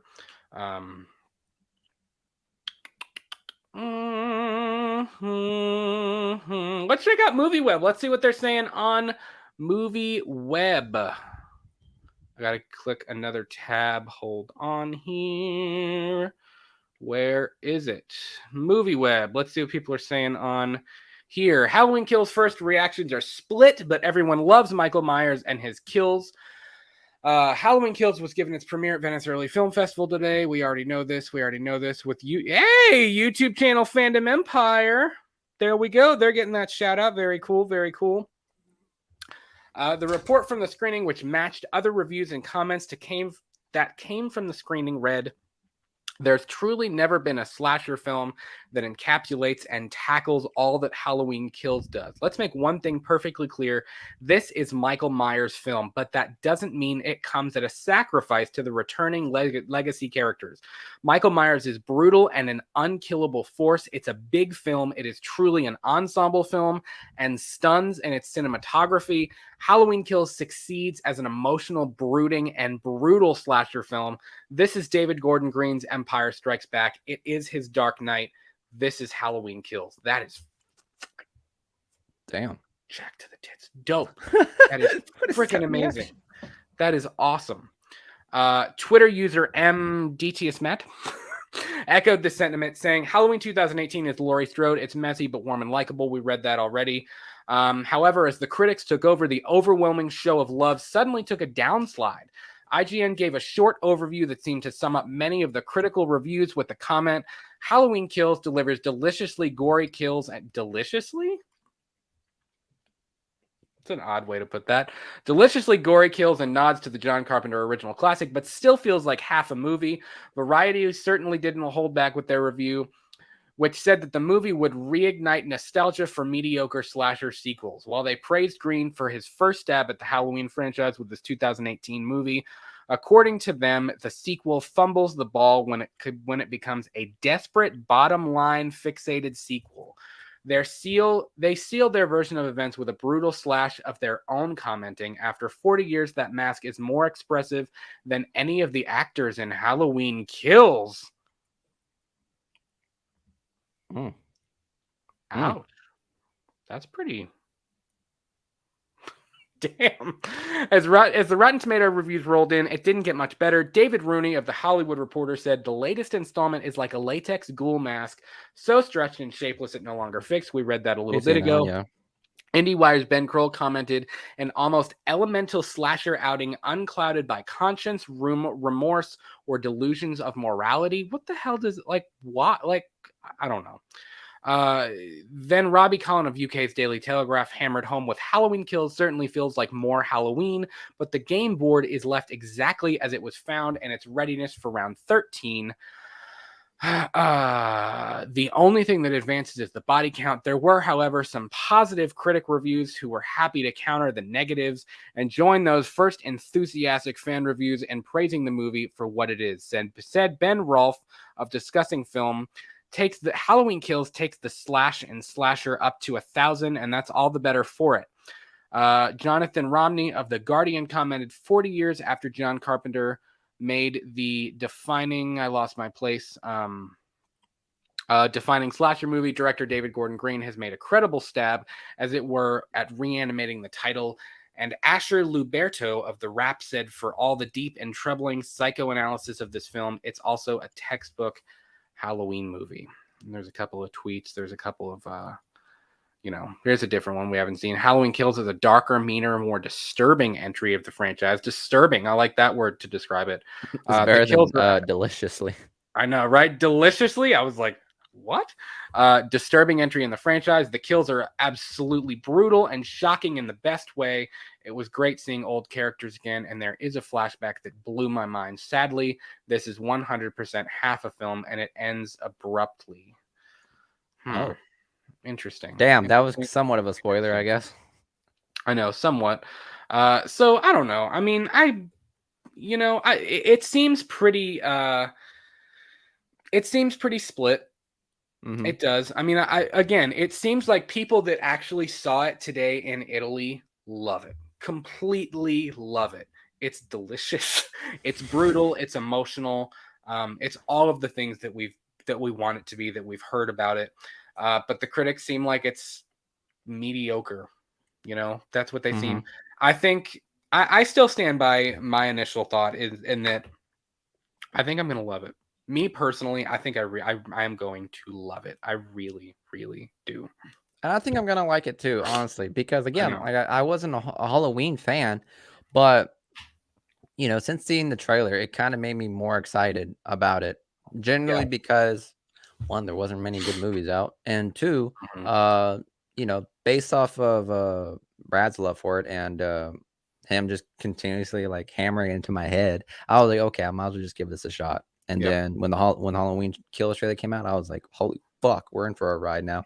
Well, I remember I was excited because you were genuinely excited, and you're not really a big Halloween guy, and you were like, that actually, like, even after we like were done on the call and like you and I were on the phone, you were like, that actually looked pretty damn good. Yeah. like that actually looked dope. Like really, really cool. So I don't know. I still stand by the fact I think this is going to be a really, really incredible movie. I think it's going to be everything that we want it to be. I think it's going to be bloody. I think it's going to be emotional. I think it's going to be the Infinity War of horror movies and the Infinity War of the Halloween franchise. So that's my thoughts. That's what I want, and that's what I think we're gonna get. So we have 20 people in the chat. Please, guys, if you haven't already, leave us a like. Consider subscribing to our channel. We do new shows every Monday and Friday.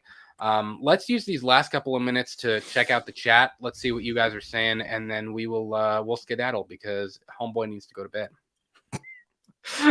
So let's do this. Let's check out what you guys are saying in the chat. What happens to Michael? Do you mean in this movie? I don't know what happens to Michael. I mean, you kind of can't make him, hurt.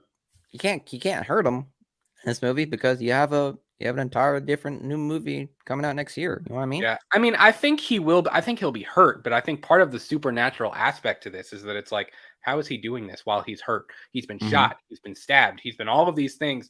How is he still doing this? So I don't know. That's Michael dancing when the firefighter fell through the floor. Dancing? Did you mean to write dancing? Yeah, it was whenever that post where it was like get down on it, that GIF. You remember? Oh, yeah, that. Yeah, that's what I see what you're saying. Could you imagine the fire? Like he falls and he screams or whatever, and he looks over and Michael is on fire. He's on fire and he's just like, in my nightmares. You know what I mean? He's just going nightmares. To town. Bella D Gaming says 46% guessing Lori dies. I would guess 46%. Damn, that's a pretty it's a pretty accurate number right there. It is. It's a pretty specific number. I don't think. Do you mean in Halloween Kills? Because I don't think that she'll die in Halloween Kills. But I don't think she'll die in Kills. I think she might die in Ends, and I hope that her and Michael both die in Ends. So yeah. Entertainment TV says probably low because it hasn't released in the United States yet. I believe you're talking about the Rotten Tomatoes score. Probably, but I also think the critic scores. If I'm being completely honest, yes, it's in Italy, but Halloween is a states movie. Set in Illinois. I mean? Well, you know what I mean. Like it's more known right in the United States than it is outside the country. I understand that, yeah. So it makes some sense as to why it's kind of low since it was screened over there. You know what I mean? I'm not dogging any of you Italians over there that are big Halloween fans, but let's be honest, most of the fans are over here. So you're not dogging my people, are you? Yeah, huh? You're not dogging my people, are you? I'm not dogging you people anymore. I'm not. I'm kidding. I'm calmed down from that. Yeah, that's fair.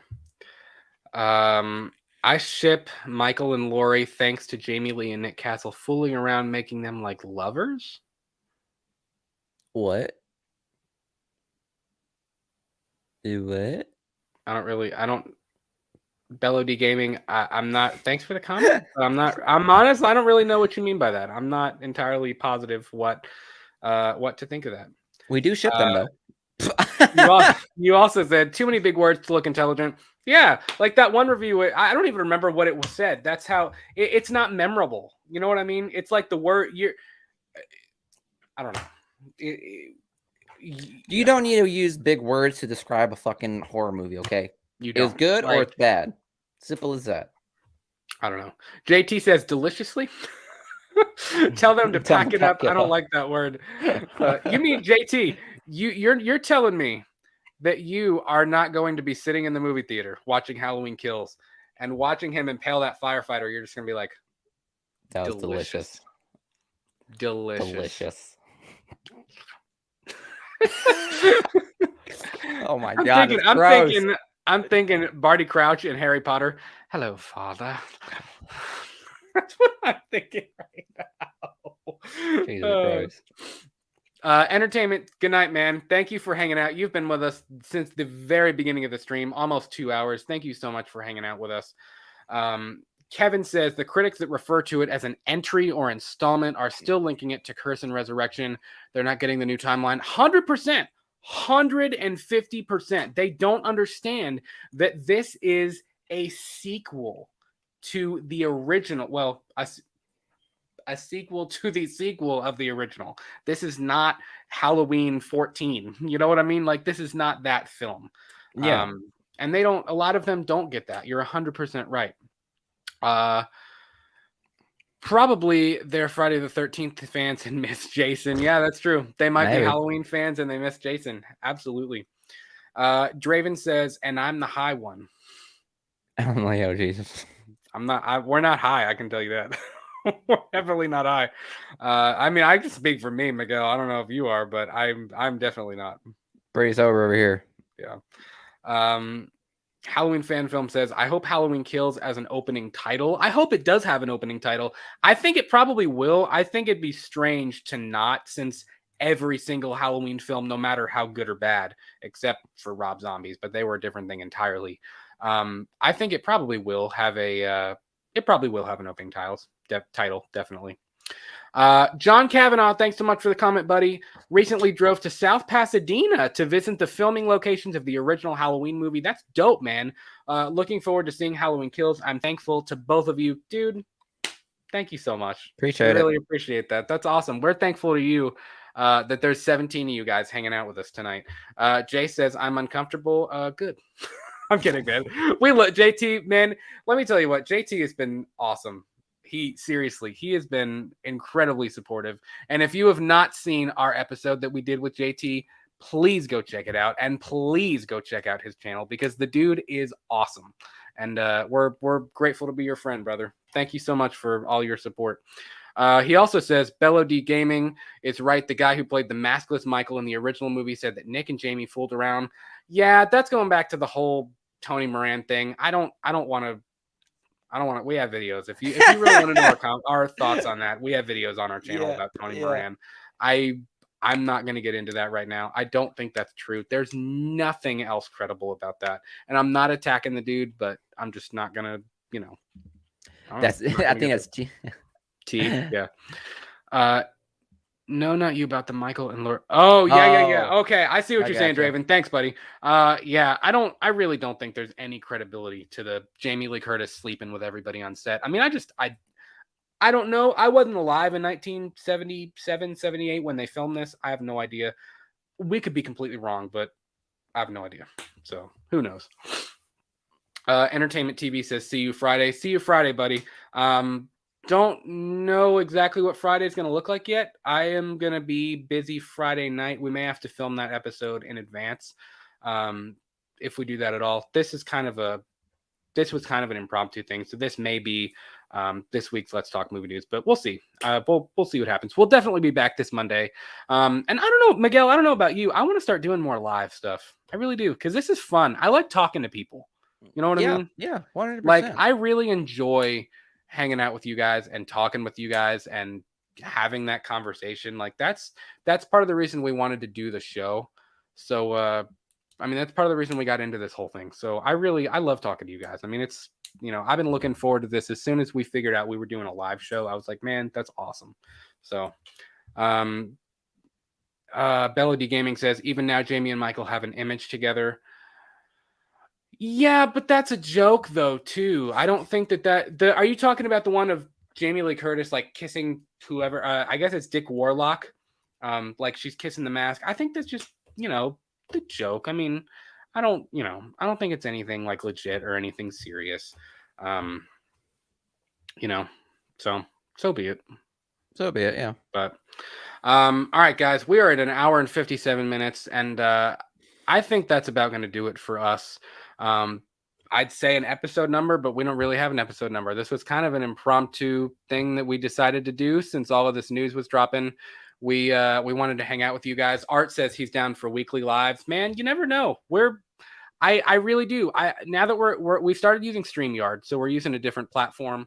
I don't know. I'd be completely down for that. So Miguel and I definitely have some stuff coming down the pipe that we want to that we're super excited about. And so yeah, Bello D Gaming. Yeah, it's not our first this is our second live. This is the second time we've ever gone live. So Halloween Fan Film says good night. Guys, thank you so much for hanging out with us. You guys are amazing. I think our highest was 22, 23 people in the chat tonight. Not bad. We really, really, really appreciate it. New episodes of Let's Talk Movies and Let's Talk Movie News drop every single Monday and Friday. at 8 p.m. Eastern Standard Time. You guys are the absolute best. Please follow us on Twitter and Instagram at We Talk the Movies. That's our handle. We try to post there pretty frequently. And we do have a TikTok, even though we're kind of I'm not gonna lie. You told me our you TikTok kind of sucks. sent me a video, and you said you gotta post this on TikTok. So I tried to do it, but then all of a sudden I think I lost the account because it just hasn't been used. I was like, oh fuck. Okay, Yeah. I guess I got to make sure I use it then. Rip. Yeah. That's fine. So I'll figure it out. yeah. So Halloween fan films, art, JT, art. I said art already. Bello D Gaming, Draven, guys, thank you so much for hanging out with us. Please like this video, subscribe to our channel. We will definitely start doing more lives. You guys are the best. We are all so hyped for Halloween Kills, and we will see you guys next time. So have a great rest of your work week, and we'll see you soon. Bye, guys. Take care. Peace. Wherever my camera is. See ya.